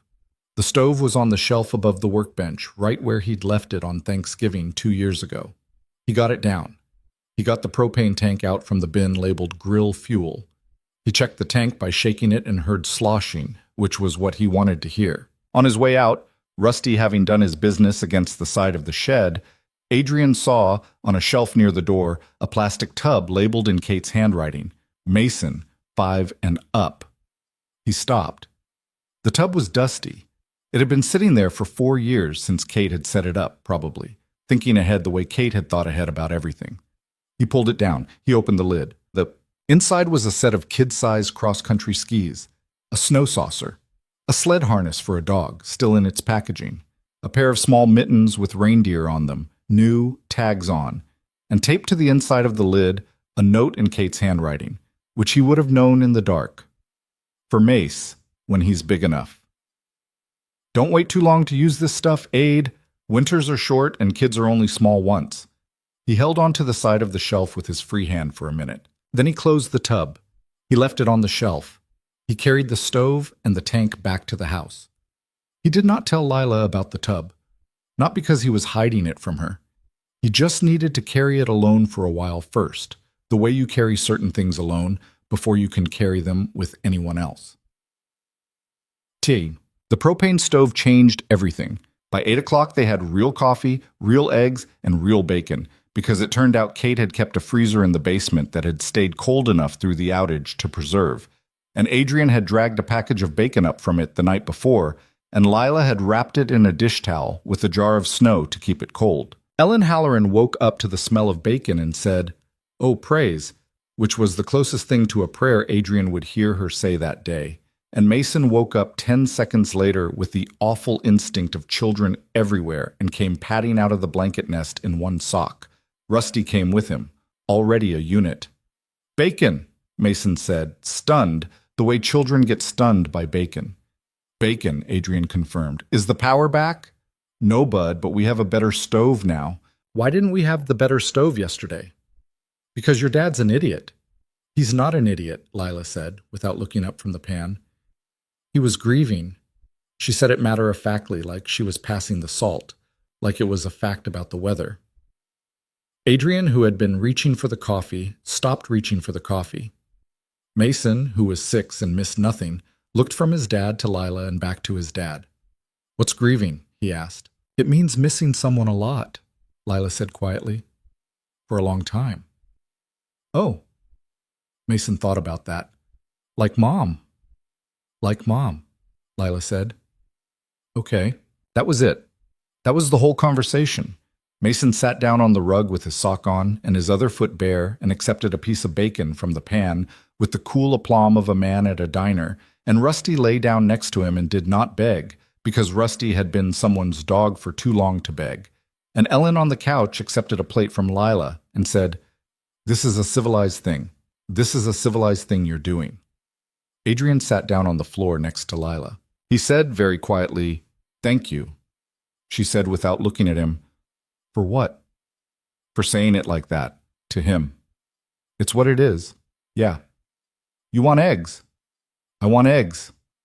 She gave him eggs. Eche. By noon, the second wave of the storm had blown itself out. The wind dropped. The snow slowed and then stopped. Not all at once, but the way snow stops, in slower and slower flakes until you looked up and realized the sky wasn't falling anymore. It was just sitting there. The clouds began to break in strips. A single weak slice of sun came through the kitchen window around 12:30 and hit the countertop, and Mason stared at it like he had never seen sunlight before. "Dad, Dad, the sun." "Yeah, Bud. The sun came back." "Yeah." "Does that mean the power?" "No." "Oh, but it meant something. It meant Adrian knew that the crews were going to start moving. Iowa Public Power and the county and the city. Trucks. It meant Culver's Ridge was about to wake up out of its 2-day burial and start counting its losses. He went to the front window and looked out and saw, about a quarter-mile down the road, the first yellow flash of a plow. One plow. One blade scraping at a road that was going to take a day to clear. "Lila." "Yeah." "Plows are out." She came to the window. She stood beside him and looked. They were close enough that he could smell the coffee on her breath and the smoke on her hair from the stove. And he didn't step away from her, and she didn't step away from him. And for a long second they both stood there, and it was the first standing close to another adult moment Adrian had had in 3 years, and it made him feel like he was 16. "That's good," she said. "Yeah." "That's really good." "Yeah." "Adrian?" "Yeah." When they clear the road, Ellen's going to want to go home." "Yeah." "And her son is going to want her to go somewhere that isn't alone." "Yeah, I know." "And the Pattersons are probably going to come back for Rusty." "Probably." "And the power is going to come back on. Eventually." "And then what?" He didn't answer. He watched the plow crawl up the road. It was the Sikorsky kid driving. He could tell by the way the plow rode. Too high, scraping in patches. The way a boy drove when his dad had given him the plow that morning for the first time. Adrian had learned to plow from his own father that same way. Too high, scraping, his dad in the passenger seat telling him to drop the damn blade. "And then we figure it out," he said. "That's your plan." "That's my plan." "That's not a plan, Adrian." "I know it's not a plan." She didn't say anything for a minute. She kept looking out the window. Her breath fogged the glass. "Okay," she said. "Okay?" "I can work with that." He laughed, just a small one. She almost laughed back. Almost. The doorbell rang at 1:15. It startled everyone because the doorbell hadn't been working since October, and Adrian had assumed it was broken forever, and also because nobody rings a doorbell in a blizzard. Adrian went to the door with Rusty at his hip, already doing the low growl of a dog who was working out, fast, which humans were his and which weren't. Through the frost on the glass, he saw a big shape in a Carhartt jacket. Ray. He opened the door. "You alive?" Ray said. "Yeah." "Kid alive?" "Yeah." "Power?" "No." "Thought so. Saw no lights. Came to check." Ray Vasquez had been Adrian's lead mechanic for 11 years. Ray was 56 and built like a refrigerator and had buried 2 wives himself, one to cancer and one, more recently, to a stroke. And Ray had been the only person in town who had kept coming around after Kate died without making a production of it. Ray brought meals. Ray sat in silence. Ray said almost nothing. Adrian had never thanked him for any of it because he didn't know how, and Ray had never asked to be thanked, because he didn't need to be. "Come in, Ray." "Nah, I got the truck running. Road's half open. I'm going around. Who needs what?" "Ellen Halloran's here. She needs her house checked. Pipe's probably broke. Her son's in Phoenix." "I'll swing by. Anything else?" "Patterson's evacuated. Left their dog. He's here. He's okay." "Oh, hell. I'll call Florence. She's at her sister's in Des Moines. I got the number." "There's a kid a block over, the Reese kid, on oxygen. He's on a tank, but I don't know how much he's got left. I'll check on him." "Ray? What? Are you okay?" Ray looked at him. Ray had a face like a piece of tanned leather and eyes that didn't give much. "I'm fine, boss. House has a generator. Had a generator since Maria. I know how to ride out a storm." "Ray? Adrian? Yeah." "You got company?" It wasn't a question. Ray had seen Lila standing behind him in the hall with a dish towel in her hand through the crack in the door. "I got my tenant." "Uh-huh." "Ray, I didn't say anything." "You were going to." "I wasn't going to say anything, Adrian. I was going to observe, in silence, that you are standing in your doorway after 2 days with no power, and your son is fed, and your neighbor is fed, and your tenant is fed, and you don't look like a man who has been alone for 2 days. I was going to observe that silently, and now I've observed it out loud. You can fire me Monday." "Ray, take care, boss." And Ray was back in his truck and back up the road before Adrian could figure out a good answer. Adrian closed the door. He stood with his hand on the knob for a second. "Who was that?" Lila said from behind him. "Ray, my guy at the shop. He knew you. He's known me a long time. He had opinions. He had opinions. About me. Everyone's going to have opinions about you, Lila, starting today. That's a thing you should know." She was quiet. "Why?"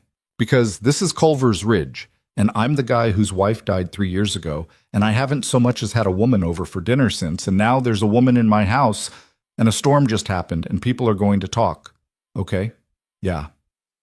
Are you telling me to—" No, Lila. I'm telling you so you're not surprised." "Okay. Are you surprised?" "No." "Are you upset?" "No." "Lila, I knew what this was going to look like when I decided to stay, Adrian. I decided anyway." She said it without drama.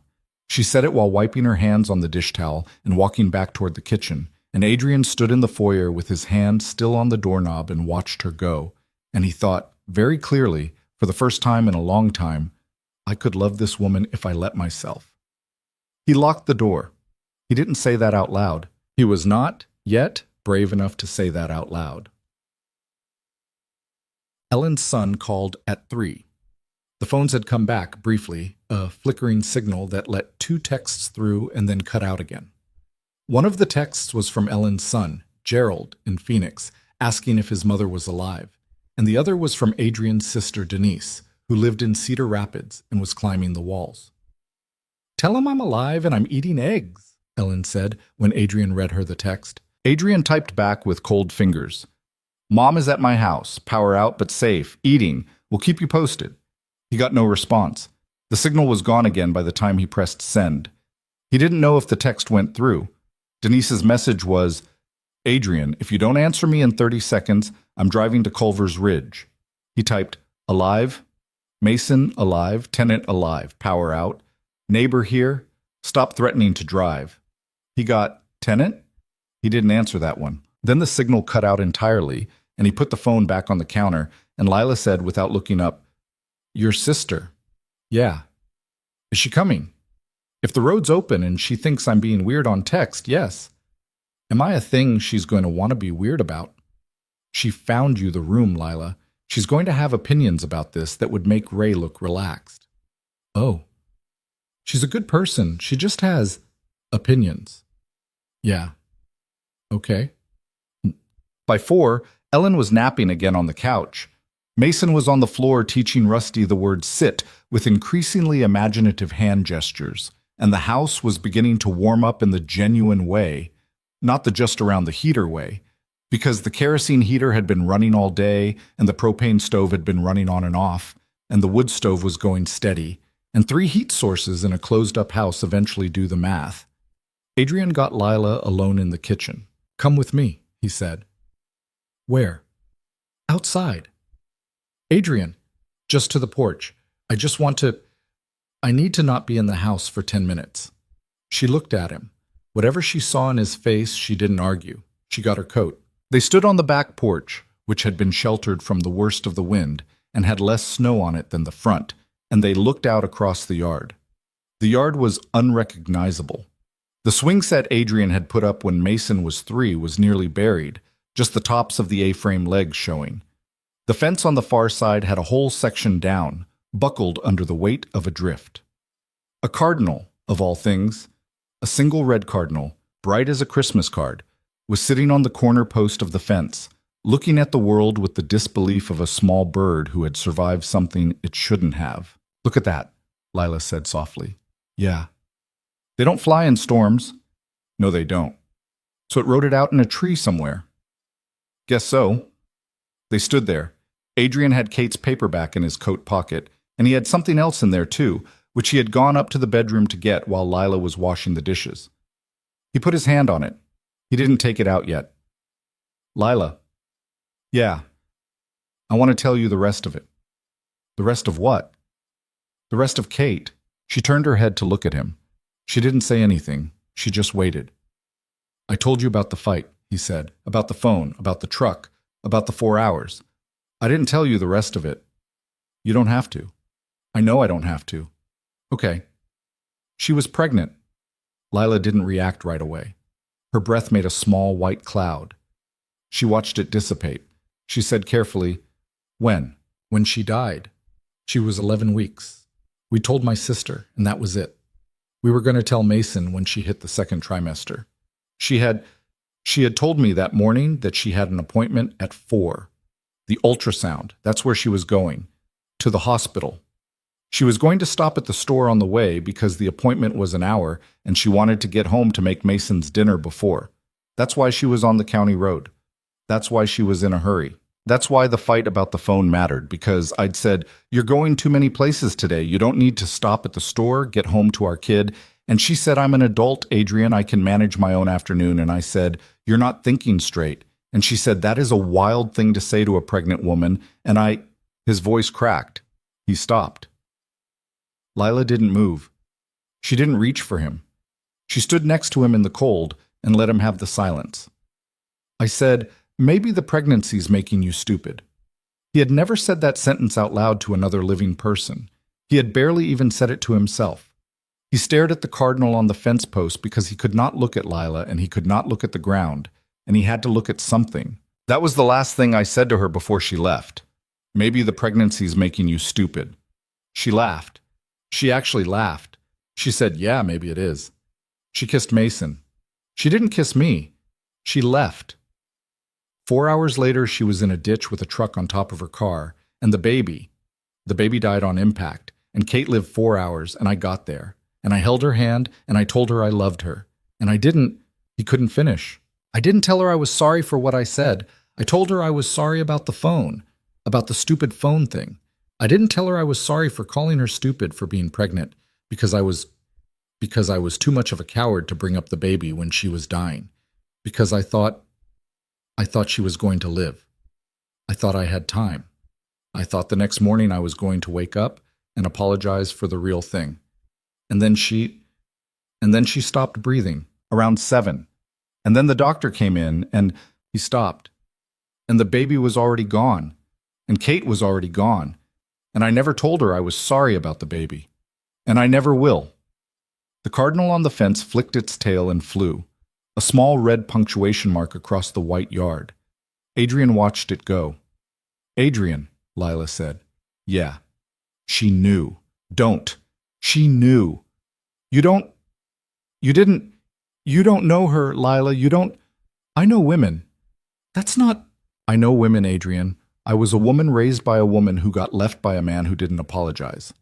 I know the difference between a man who doesn't love you and a man who is too scared to apologize in a hospital. Kate knew the difference, too. He couldn't look at her.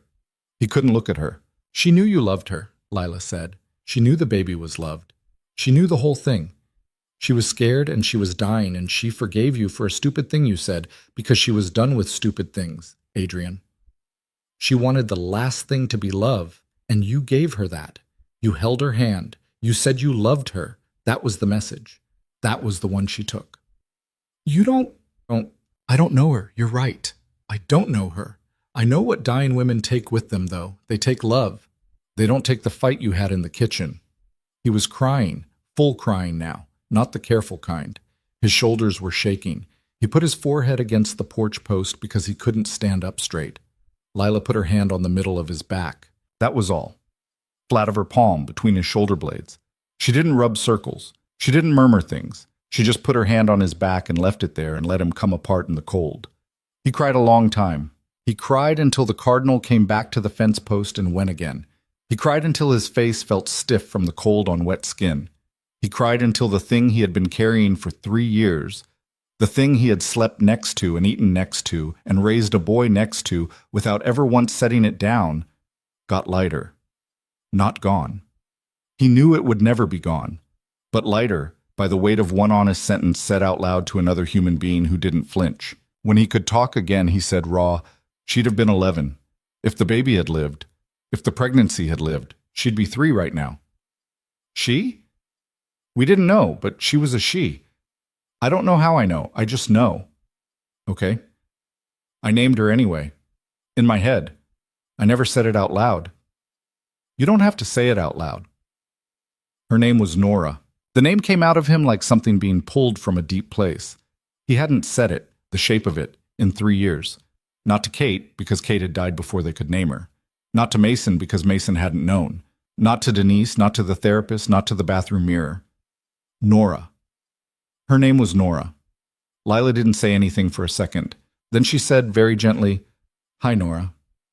Something in Adrian broke that he hadn't known was still intact. He turned and pulled her against him, and Lila, who had been very careful for 4 months not to touch him and not to be touched by him, let herself be held.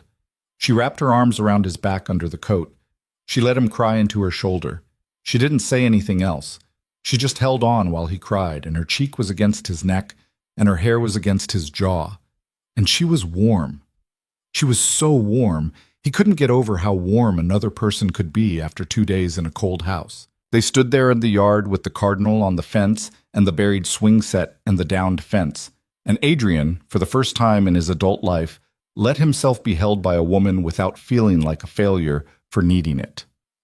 When they came back inside, Ellen pretended to be asleep, which meant she had seen them through the back window and was being gracious about it. Mason did not pretend. Mason looked up from Rusty and looked at his father, whose face was wet and red, and looked at Lila, whose cheeks were also wet, and looked back at his dad. "Dad?" "Yeah, bud." "Were you crying?" "Yeah, bud." "About Mom?" "Yeah, bud." "Okay." "Okay?" Lila said grieving. "So you were grieving?" "Yeah. Yeah, I was." Mason nodded once, the grave nod of a child accepting an explanation that was on the level. Then he went back to trying to get Rusty to sit. Rusty, who had been ignoring Mason for 20 minutes, chose that moment to sit, and Mason lit up like the power had come back on in his face. "Lila! Lila!" He sat. "I saw. Good job, Rusty." "Good job, Rusty." Adrian stood in the doorway of his own living room and looked at his son and his son's dog, and his old neighbor pretending to sleep, and the woman who had just let him name his dead daughter out loud. And he felt, maybe for the first time since the hospital, something close to clean. Not healed. He didn't think you got healed, but cleaner, like the storm had taken something out of him that had been rotting. The power came back on at 7:42 that night. It came back on the way power always does, all at once, without warning. The lamps flickered, the refrigerator coughed, the furnace gave its long, heavy groan of waking up, and Mason, who had been almost asleep on the rug, sat bolt upright and screamed, "Power!" Rusty barked once, offended by the yelling. Ellen opened her eyes and said, "Oh, thank the Lord, I have to pee." Lila laughed. It was a real laugh, the first full one Adrian had heard out of her, and it changed her whole face. He stood in the middle of the room, and he turned slowly in a circle, and he watched the house come back to life. The clock on the microwave started blinking 12, 12, 12. The hallway lamp came on warm and yellow. The sound of the furnace, a sound he had not registered as a sound for years, because you never registered the sound of a furnace until it was gone, filled the house. "Okay," he said. "Okay, that's enough. We're out of the woods." "We are not out of the woods," Lila said. "Your pipes are broken, your bathroom is destroyed, there's a lab on your rug that might be permanently yours, there's a 78-year-old woman on your couch who shouldn't be alone tonight, and your sister is going to drive up from Cedar Rapids in about 12 hours, and you have to explain all of this." "Okay," Adrian said. "We are less deep in the woods." "Less deep in the woods," she agreed. Ray came back around 8 with Florence Patterson on speakerphone. "Adrian, hi, I'm so sorry. I thought my brother-in-law was coming. He said he was coming, and then the roads and—" "Florence, he's fine. You have him?" "I have him." Oh, you are a saint, Adrian Cole. You are a saint." "I'm not a saint, Florence. My son already wants to keep him." A pause on the line. "Does he?" "Yeah. Well, yeah. Adrian, honest truth, we were going to have to rehome him in the spring. He's 13. He doesn't do stairs anymore, and we're moving to Des Moines in April, and the apartment's on the second floor." "Florence, just think about it. That's all I'm saying." "I'll think about it." "Thank you. I mean it. I'm sorry about the window." "Don't worry about the window. I'll pay for the window." "Florence, I'll pay for the window." "Okay." He hung up. Ray was standing in the doorway with his hat in his hand. "You adopting a dog, boss? Looks like." "Huh. Ray." "Yeah. Ellen shouldn't be alone tonight. Her house is going to take days. Can you take her to the Methodist shelter, or—" "I already called her sister in Ottumwa. Sister's son is driving up in the morning to get her." "Ray? What?" "Thank you." Ray put his hat back on. "You're going to be okay, boss." "Yeah. You. You specifically. I've been watching you for 3 years. You're going to be okay." Adrian didn't trust himself to answer. Ray nodded, like that was an answer, and left. Ellen fell asleep early that night in the guest bed Lila made up for her with fresh sheets, in what had been Kate's sewing room and had been empty for 3 years. It was the first time someone had slept in that bed since Kate's mother had visited the month before the accident. Adrian stood in the doorway for a second after Ellen was tucked in, and he looked at the old woman in the bed and the quilt over her, and the small glass of water Lila had put on the nightstand, and he realized the house had just, that evening, started to be a house that had people in it again. Mason went to bed in his own room for the first time in 2 nights. Rusty went up with him. Adrian didn't argue about the dog on the bed. He would argue tomorrow. Tonight, the dog had earned it. When he came back downstairs, Lila was on the couch by the wood stove, which was still going even though the furnace was running because neither of them had thought to put it out yet. She had her knees drawn up. She had Kate's paperback on her lap. She hadn't opened it. She was just holding it. Adrian sat down on the other end of the couch. They didn't talk for a minute. Then Lila said, "You told me the rest of it." "Yeah." "Nora." "Yeah." "Thank you." "For what?" "For telling me. For not carrying that alone anymore, at least for today. I might pick it up again tomorrow." "I know. Old habits." "I know." He looked at her. "Lila." "Yeah." "What's your rest of it?" She looked at the stove. My rest of it, she said. Yeah, it's not as big as yours. It doesn't have to be. She was quiet a long time. My mother died in May of 2022, she said finally.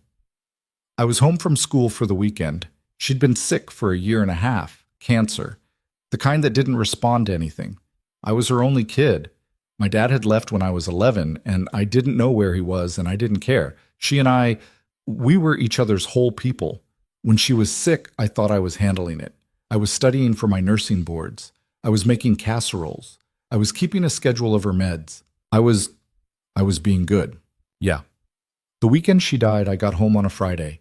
She was tired, but she was okay. We watched a movie. She fell asleep in her chair. I woke up Saturday morning, and she was still in the chair. She'd died in the chair in the night. Adrian closed his eyes. Lila, I should have made her go to bed. That's what I thought for a long time. If I'd made her go to bed, I'd have heard her in the night. I'd have known. I don't know. I was 22. I thought I could have saved her by making her go to bed. You couldn't have. I know that now. Yeah, but I didn't know it then. And I didn't take my boards. I dropped out of school. I sold her house for less than it was worth because I couldn't stand being in it. I moved to a town where nobody knew me, and then I moved to another one, and then to another one, and I worked at diners and bars because diners and bars were the places you could get hired without a degree in anything. And I slept with a couple of guys I shouldn't have, and I didn't call anyone who loved my mother because every single one of them wanted to talk about her and I couldn't, and I disappeared. For 4 years I disappeared. And then your sister offered me a room, and I took it, and I moved in. And for 4 months I've been in your house being very careful not to exist, because I didn't know how to exist anymore. Adrian was quiet. I was going to leave in the spring, she said. I decided in October. I was going to give you notice March 1st and be out by April. I had enough saved to get to Colorado. I don't know why Colorado. It was just a place I hadn't been. You're not leaving in April. I wasn't planning to stay, Adrian. You're not leaving in April. She turned her head to look at him. Are you telling me or asking me?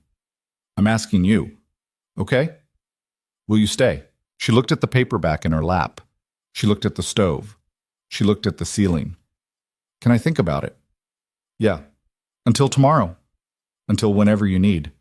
Thank you. Lila? Yeah. Take your board. What? Take your nursing boards. Adrian. I'm not telling you what to do. I'm saying it out loud because I think if nobody has said it out loud to you in 4 years, then it needs to be said out loud. Take your boards. You're 26. That's nothing. Take your boards. I can't afford. I'll pay for them. Adrian. I mean it. I'll pay for them. Think of it as rent in reverse. I'm not going to let you pay for my. Okay, I'll loan you the money then. Whatever. Take your boards. Lila, take your boards. She put her hands over her face. You don't know what you're saying. I know exactly what I'm saying. She sat there with her hands over her face for a minute, and he didn't say anything else, and the stove popped, and somewhere in the house the furnace cycled on again with its big, gentle sound. When she lowered her hands, her eyes were wet. She looked at him the way she had looked at him on the porch, which was not the way she had looked at him ever before, which was with her whole face. Okay, she said. Okay, what? Okay, I'll take them. Good. Don't celebrate yet. I haven't opened a textbook in 4 years. I might fail. Then you'll take them again. Adrian. Lila. Okay. Okay. He leaned back on the couch. She pulled the blanket up over both of their feet, hers and his, without making a thing of it. The blanket covered both pairs of feet like a small claim. They sat like that for a long time, not touching, feet under the same blanket. The stove burning low, the house warm, the storm over. Outside, the plows were working. Adrian could hear them in the distance, the steady grind of yellow trucks doing the long, slow work of digging a town back out of what had happened to it. In the morning, the sky would be clear and the sun would be blinding off the snow. In the morning, Ray's wife's nephew would come pick up Ellen and take her to Ottumwa. In the morning, Florence Patterson would call again about the dog. In the morning, Adrian's sister would drive up from Cedar Rapids like a one-woman weather event and ask Lila questions that Lila did not owe her answers to, and Adrian would sit between them and learn, for the first time in a long time, how to defend the shape of his own house. But that was morning. Tonight, there was a woman on his couch with her feet under his blanket, and his son asleep upstairs with a dog on his feet, and an old woman asleep in the sewing room, and a house that had heat, and a man who had, after 3 years of being a ghost in his own life, spoken his daughter's name out loud. Adrian closed his eyes. "Lila," he said, without opening them. "Yeah." "You still in my flannel?" "Yeah." "Keep it." She laughed. A small one. The second real one he'd ever heard. "Okay, Adrian." "Okay." The stove popped one more time and settled. The wind, finally, had gone somewhere else to be wind. The house, for the first time in a long time, was only quiet, not empty. And Adrian, who had started this storm believing his only job was to keep his son alive until morning, fell asleep on his own couch next to a woman whose name 3 days ago he had barely used, and he slept, and he did not dream. And when the furnace cycled on again around 2 in the morning, nobody was awake to hear it. Denise Cole Hartman arrived at 11:40 the next morning in a white Subaru that had gotten, judging by the mud up to the door handles, through roads that were not yet officially open. Adrian heard her before he saw her. Denise was 2 years older than him and had been announcing her arrival to rooms since 1988. She got out of the Subaru in snow boots and a red parka and carried a casserole dish up the walk with the solemn focus of a woman transporting a bomb. "Mason," she called through the door before she even knocked. Adrian opened it. "Hi, Denise." "Hi, Adrian. Where's my nephew? Where's my favorite living person? Where is he?" "Kitchen. He's feeding a dog." "A what?" "Dog, long story." She walked past him with the casserole and set it on the counter and hugged Mason before she even took her coat off. Mason, whose policy on his aunt was that she was too loud but smelled good, submitted to being hugged. "You got bigger," Denise said. "I'm 6. "You got taller." "I'm still 6. "Fine. You got taller while being 6. "Whose dog?"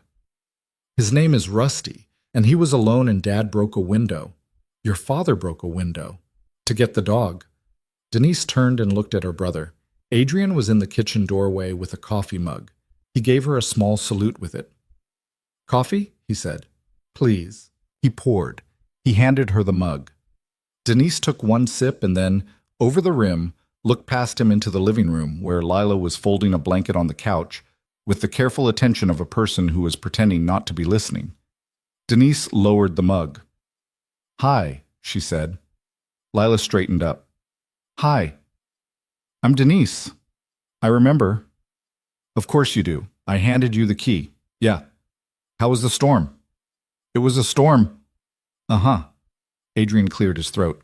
"Denise, the cinnamon rolls in the car still warm." "Don't manage me." "I'm asking about cinnamon rolls." "You are absolutely managing me, Adrian. I'm allowed to say hi." "You said hi." "I said hi and one follow-up question." "You're on your second follow-up."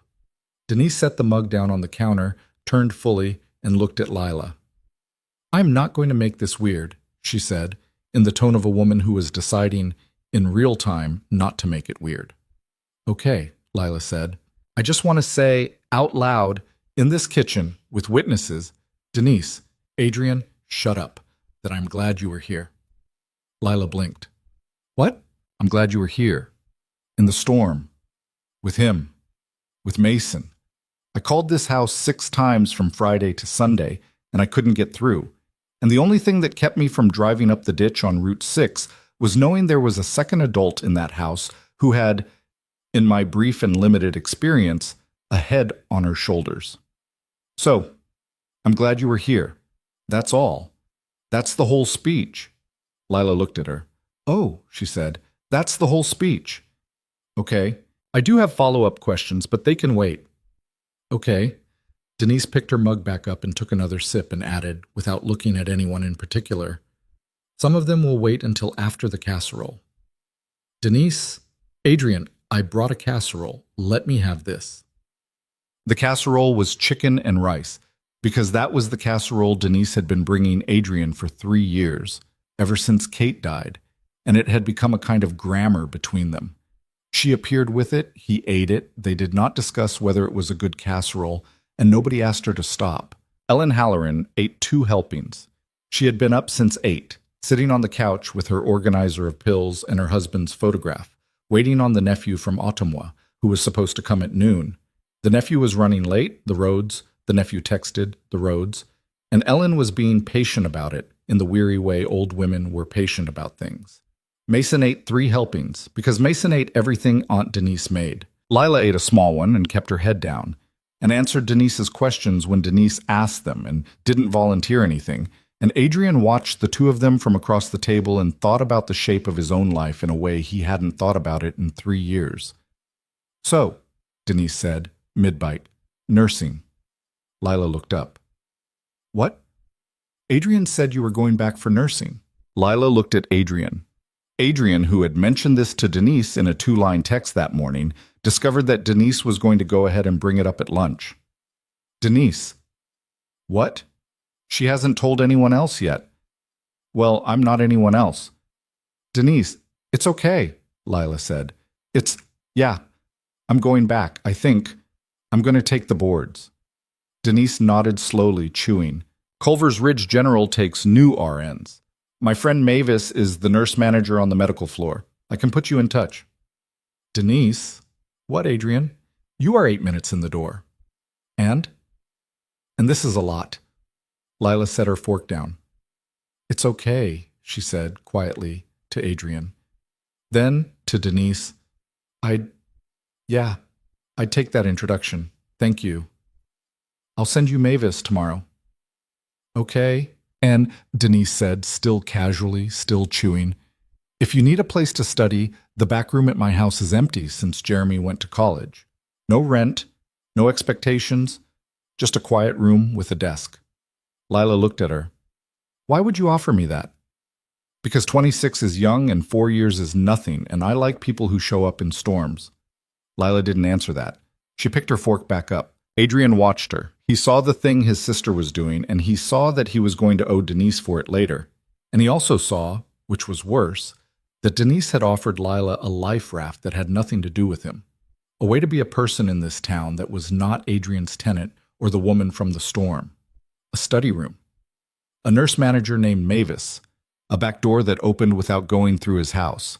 It was the kindest thing his sister had ever done for another woman in front of him. He looked down at his plate. The nephew from Ottumwa arrived at 1:15. He was a big, quiet man in his 50s named Dale, and he apologized 6 times for being late before Ellen told him to shut up and hug her. "Ellen," Adrian said, while Dale was putting her bag in the truck, "call me when you get there." "I will. And I'll come by your house this week. I'll check the pipes. I'll get someone out to look at the heater." Adrian, "Yeah, thank you, honey." "Ellen." "What?" "You're not alone. I want you to know that." Ellen looked up at him. Her eyes were still the color they had been when he was 9 years old, and she had caught him stealing apples off her tree, which was a color he knew by heart. "I know," she said. "I've known that for a long time, Adrian. It's you I wasn't sure about." He had no answer for that. She patted his cheek. Her hand was warm for the first time in 2 days. "Take care of that girl," she said, quietly enough that Dale wouldn't hear. "She's been running a while. She's tired." "I know. Don't mess it up." "Ellen, I mean it. Don't mess it up."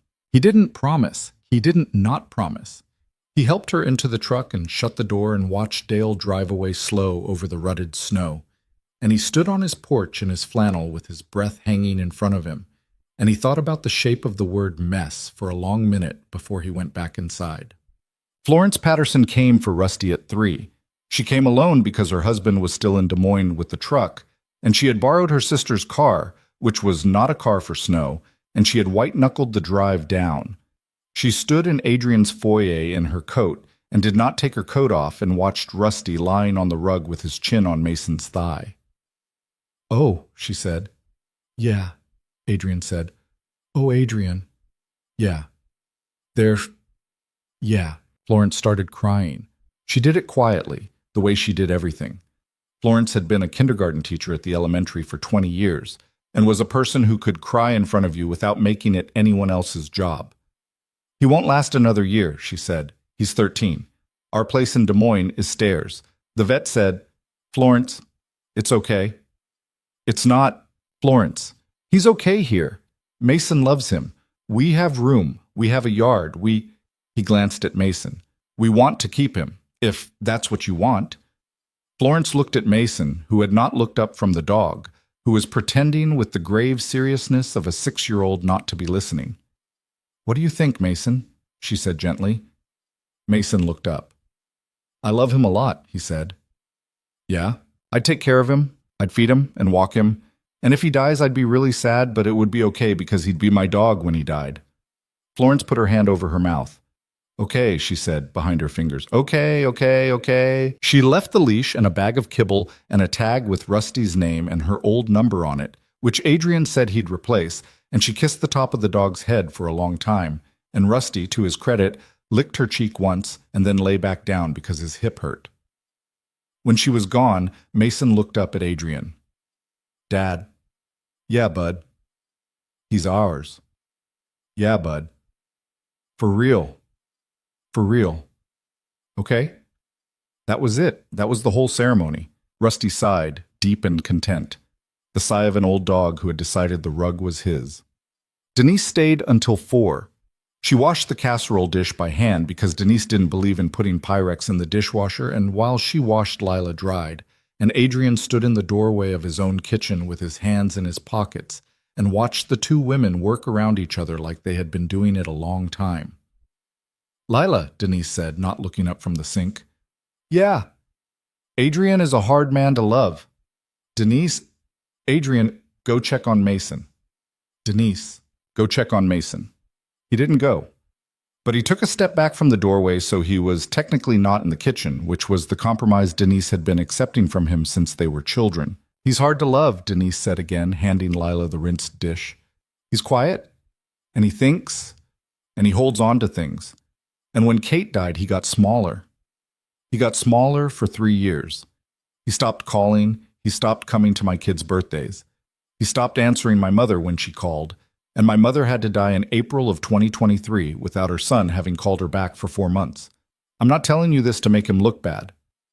Denise, Adrian started, I'm telling you this because I want you to know it's not you.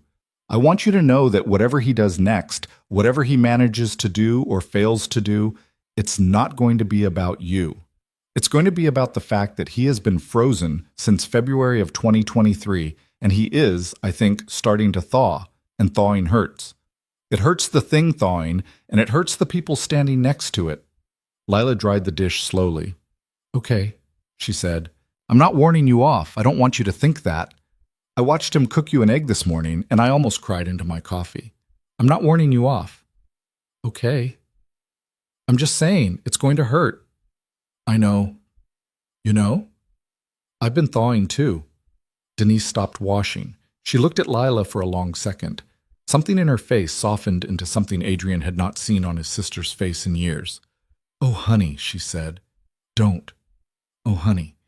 Denise, please. Okay. I'm done. The dish is dry. Denise dried her hands on the towel and turned around, and Adrian, pretending he hadn't been listening, walked into the kitchen and reached past his sister for a glass, and Denise hip-checked him gently on her way to the coffee pot. I'll be back Sunday, Denise said, pouring the last of the coffee into a travel mug. With groceries. I'm not asking, Adrian. I'm telling. Okay. And Lila. Yeah, my number's on the fridge, Mavis, room, whatever, whenever. Okay? Okay. Denise zipped her coat. She kissed Mason on the top of the head. She gave Adrian a long, assessing look that had in it, he thought, a little of his mother, a little of his grandmother, and a lot of his own regret. Adrian. Yeah. Don't be an idiot. I'll try. Try harder than that. Okay. She left. The Subaru cranked. The Subaru reversed out of the drive and was gone down the white road, and the house went quiet in the specific way houses go quiet after Denise had been in them. Lila was still standing in the kitchen with the towel in her hand.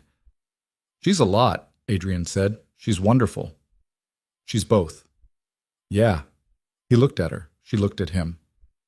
Lila. Yeah.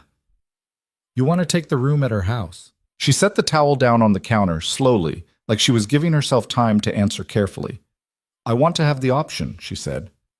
Okay? That's different from wanting it. Okay. Adrian, listen. I don't want to live out of the same house as the man. She stopped. I don't want to live in the same house as you while we figure out what this is. That's not being careful about gossip. That's being careful about me, about both of us. I need my own address for a while. Do you understand that? He did. He hated it. He understood it. Yeah, he said. I'm not upset. Yeah, Lila. Yeah, take Denise's room. Take the boards. Do all of it. Okay. But, dinner on Sundays here, for as long as you want. Mason and me and you and Rusty. No weirdness about it. Just Sundays. She almost laughed. You're negotiating a standing dinner. I'm negotiating Sundays. Okay. Okay. Okay. Leela moved out on the following Saturday. It took 2 trips in Ray's truck, because Lila had arrived with more than she left with, which was a thing Adrian thought about for a long time after. She left the flannel on a hook in the mudroom, on purpose, because Adrian had told her to keep it, and she had decided privately that keeping it meant coming back for it. She left a book on the coffee table, one of Kate's mysteries, because she had started reading them slowly, one a week, because Adrian had asked her to, with a bookmark on page 41. The last thing she took out of his house was her own pillow. She stood in the foyer with it under her arm and looked at him. Sunday? He said. Sunday. 5. Bring something. Like what? A thing. That's specific. Bring yourself. Bring a thing. Anything. Okay, Adrian. Okay. She almost left without hugging him. She got to the door and she turned and she came back and she put the pillow down on the floor and she hugged him, brief and fierce, the way a person hugs when they have just started learning how to hug again. Then she picked up her pillow and she went out to Ray's truck. And Ray, who had pulled up in front and had been sitting in his truck for 6 minutes pretending to check his phone, started the engine without comment. Adrian stood in his foyer with the door half open and watched them drive off. Rusty came and leaned against his leg. Mason came up next to him with a sock in his hand and one bare foot. She's coming back Sunday, right, Dad? Yeah, bud. Every Sunday? Every Sunday. Forever? Adrian looked down at his son. I hope so, bud. Me too. The first Sunday was awkward. Lila came at 5:04. She had brought a pie because Denise had told her to bring a pie because Denise had opinions about what you brought to Sunday dinners. She sat at the table across from Mason, and she didn't know what to do with her hands, and Adrian didn't know what to do with his face, and they both kept looking at each other and looking away like they were in a middle school cafeteria. Mason, who had been briefed and who was a patient child, finally put his fork down and said, Dad, you should tell her about the new fence. Bud, the fence. Okay, Lila, I'm having the back fence replaced in April, the section that went down. I got a guy. Cool. Yeah. Another silence. Dad, tell her about Rusty's hip. Adrian looked at his son. His son, at 6, was running dinner. Rusty's hip is okay, Adrian said. Vet saw him Thursday. Gave him pills. He's going to be okay for a while. Good, Lila said. Yeah. A third silence. Dad, tell her about... Okay, bud, I got it. Lila, how was the test center? I registered. For when? June. Yeah, it's the earliest spot they had. Okay. Mavis said to come shadow her in May, before the boards, just to be in a hospital again, see if I can still stand the smell. Can you? I don't know. If you can't. If I can't, I'll figure something else out. I don't have to be a nurse. I want to be a nurse because I wanted to be a nurse before I stopped wanting anything, and I want to see if that want is still in there. Okay? Yeah. The fourth silence was not awkward. It was just a silence. Adrian reached across the table and put his hand, palm up, next to her plate. She looked at his hand for a long second. Then she put her fingers in his fingers. Mason, from his side of the table, said, with the satisfaction of a 6-year-old who had been managing grown-ups successfully for 12 minutes. Good. Now can we have pie? The weeks that followed were not smooth. Adrian had never been a man who did anything smooth, and he wasn't going to start for this. There was a Tuesday when he didn't call her for 2 days because he was in a mood he couldn't name, and Lila, who had her own 4 years of muscle memory for disappearing, didn't call him either. And by Thursday night, she was sitting in Denise's back room staring at the phone and not touching it. And Denise, who had eyes on everything, walked in with 2 mugs of tea and said, "Call him, honey." And Lila said, "I don't want to be the one who calls." And Denise said, "He's not Kate. He's not going to die if you call him first. Call him." And Lila called him. And Adrian picked up on the second ring and said, "Hey." And Lila said, "Hey." And he said, "I'm sorry. I've been weird." And she said, "I know, it's okay." And he said, "No, it's not okay. I should have." And she said, "Adrian, stop. You're allowed to be weird for a day. I just don't want 2 days." And he said, "Fair?" And she said, "Sunday." And he said, "Sunday." There was a Sunday in February when Mason had a nightmare, and Adrian found out at the dinner table, and Lila asked, careful, "What was the nightmare about?" And Mason looked at his plate and said, "Mom?" And Lila looked at Adrian, and Adrian reached for his son, and Lila reached for her napkin, and neither of them tried to fix it, because there was no fixing it. And Mason climbed into Adrian's lap and cried quietly into his collar for 10 minutes. And Lila sat across the table and did not leave the room. Because she was learning, Adrian was learning, that not leaving the room was sometimes the whole thing. There was a Saturday in March when Ray, who had been watching all of this with the patience of a man who had buried 2 wives, said to Adrian in the back of the shop, "Boss, are you going to marry her?" "Ray." "Just asking." "Ray, it's March." "So? We've been It's been 4 months since the storm. And 4 months before that she was in your house. That's 8. Ray, I'm not telling you to marry her tomorrow. I'm asking if you're going to." Adrian looked at his friend. "Yeah," he said. "Yeah, I think I am." "Okay." "Not yet." "Okay." "When she passes the boards, when she has her own thing, I don't want her to think, I don't want her to—" "I get it, boss. You do." "I do." Ray went back to the lift. Adrian stood in the shop with a wrench in his hand for a long time and did not go back to work for almost 10 minutes because he had just said yes out loud to another human being about a future. And he had not said yes about a future since the morning Kate told him she was pregnant the second time, in their kitchen, at the counter, while the coffee was brewing. And that yes, and this yes did not cancel each other out. They sat in him, both of them, in the same chest, making the same shape, and he realized, standing there with the wrench, that this was what Denise had meant by thawing. It didn't mean forgetting. It meant carrying more than one warm thing at a time. Lila passed her boards in June. She called him from her car in the parking lot of the testing center in Des Moines. He was at the shop. Ray handed him the phone. Lila was crying. Hey, what?" "I passed." "Oh." "I passed, Adrian. I passed. Lila, that's amazing. That's amazing. I'm sorry. I'm crying. Cry all you want.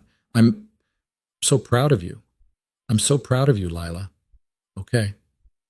Come to the house. I'm in Des Moines." "I know you're in Des Moines. Drive back. Come to the house. I'll feed you."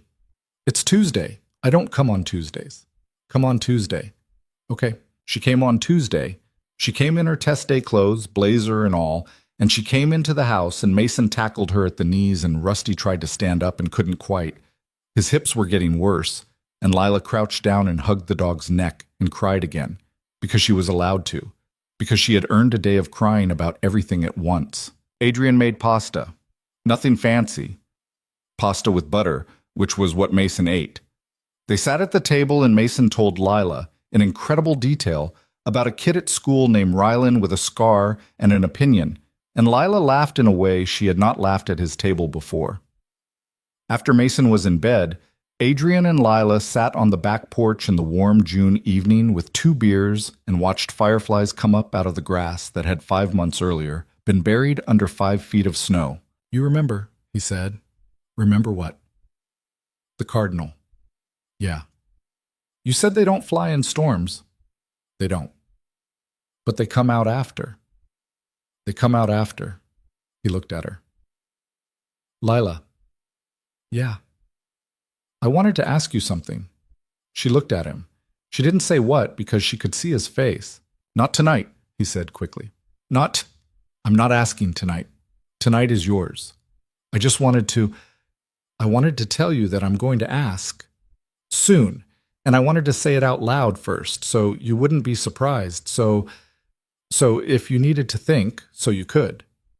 She was quiet for a long moment. Then she said, Adrian. Yeah. I don't need to think. Okay? Ask me whenever you want. Okay? Okay. He didn't ask her that night. He had a ring in his sock drawer, but he had had a ring in his sock drawer for 6 weeks, and he was not going to pull it out on the night she had passed her boards, because her passing her boards was the biggest thing that had happened to her in 4 years, and he was not going to put himself on top of it. But he took her hand, and she took his hand back, and the fireflies kept coming up, and Rusty came out and lay down on the porch between their chairs, and somewhere in the back of the house, Mason was asleep with his mouth open the way he slept, and Adrian Cole, who 6 months earlier had been a man keeping his son alive until morning in a freezing house, sat on his porch with a woman he was going to ask to marry him, and a son he was going to raise better than he had been raising him, and a dog he had pulled out of a window, and a life he had. Finally, stopped apologizing for surviving. Lila. Yeah. Thank you. For what? For staying. She didn't answer. She didn't have to. She just squeezed his hand and he squeezed back. And the night went on being a night. And somewhere over the county line a train blew its horn, long and slow and far away, and neither of them moved. He asked her in August on the back porch, on a Tuesday, with no ring in his pocket because the ring was on the kitchen counter in a coffee mug because he had forgotten it. He laughed at himself and went inside to get it, and Lila laughed too. And when he came back out and knelt down on the porch boards and held it up, she was already crying and already nodding, and all he managed to say was, "Will you?" And all she managed to say was, "Yeah, Adrian, yeah." They were married the following spring, in the backyard, small, with Denise cooking, and Ray giving a toast so short it was almost one sentence, and Mason carrying the ring on a pillow Denise had sewn, and Rusty lying on the grass because he couldn't stand for the whole ceremony anymore. Ellen Halloran came down from Ottawa and wore the green dress she had told Adrian to bury Kate in because she had 2 of them, and she cried through the whole thing and pretended she wasn't. They sold the old house the next year. Adrian thought it would be harder than it was. Kate's sewing room, Kate's chair, Kate's clawfoot tub. He let them go. And he found he could let them go because Kate had never been in the walls. She had been in him, and he could carry her anywhere. The new house was smaller. A porch, a yard, a maple tree that turned red in October. Lila worked nights at Culver's Ridge General and came home at 7 in the morning smelling like antiseptic, and she would climb into bed with her hair still wet from the hospital shower and sleep with her back against Adrian's chest. And Adrian would lie there awake for a while, listening to her breathe, and he would think about the man he had been at 2 in the morning in a freezing bedroom, crying into his dead wife's pillow, and he would not recognize himself, and he would be grateful for it. Rusty died in November of the 2nd year, in his sleep, between the couch and Mason's feet. Mason cried for 3 days and then one night at dinner said, "I'm glad he was our dog at the end." And Adrian cried into his napkin, and Lila reached across the table and held his hand. And Mason, now 7, said, "Dad, it's okay." And it was. Adrian thinks about it sometimes, standing at the kitchen window in the mornings with his coffee. What he thinks is this: people wait for life to give them back what it took, and life mostly doesn't. It gives you something else instead, something you didn't order and didn't expect and didn't think you deserved, and your only job is to be awake enough when it shows up to open the door. He almost didn't open the door. He almost let a quiet woman freeze in a hallway because he was too tired to learn one more name. He almost let his son go cold because he had mistaken grief for duty. He almost drove a plow around his own life for 30 more years. He didn't. Barely. He opened the door, and the rest of it, the fence, the nursing boards, the Sundays, the ring in the coffee mug, the small warm house with the maple tree. The rest of it came walking through.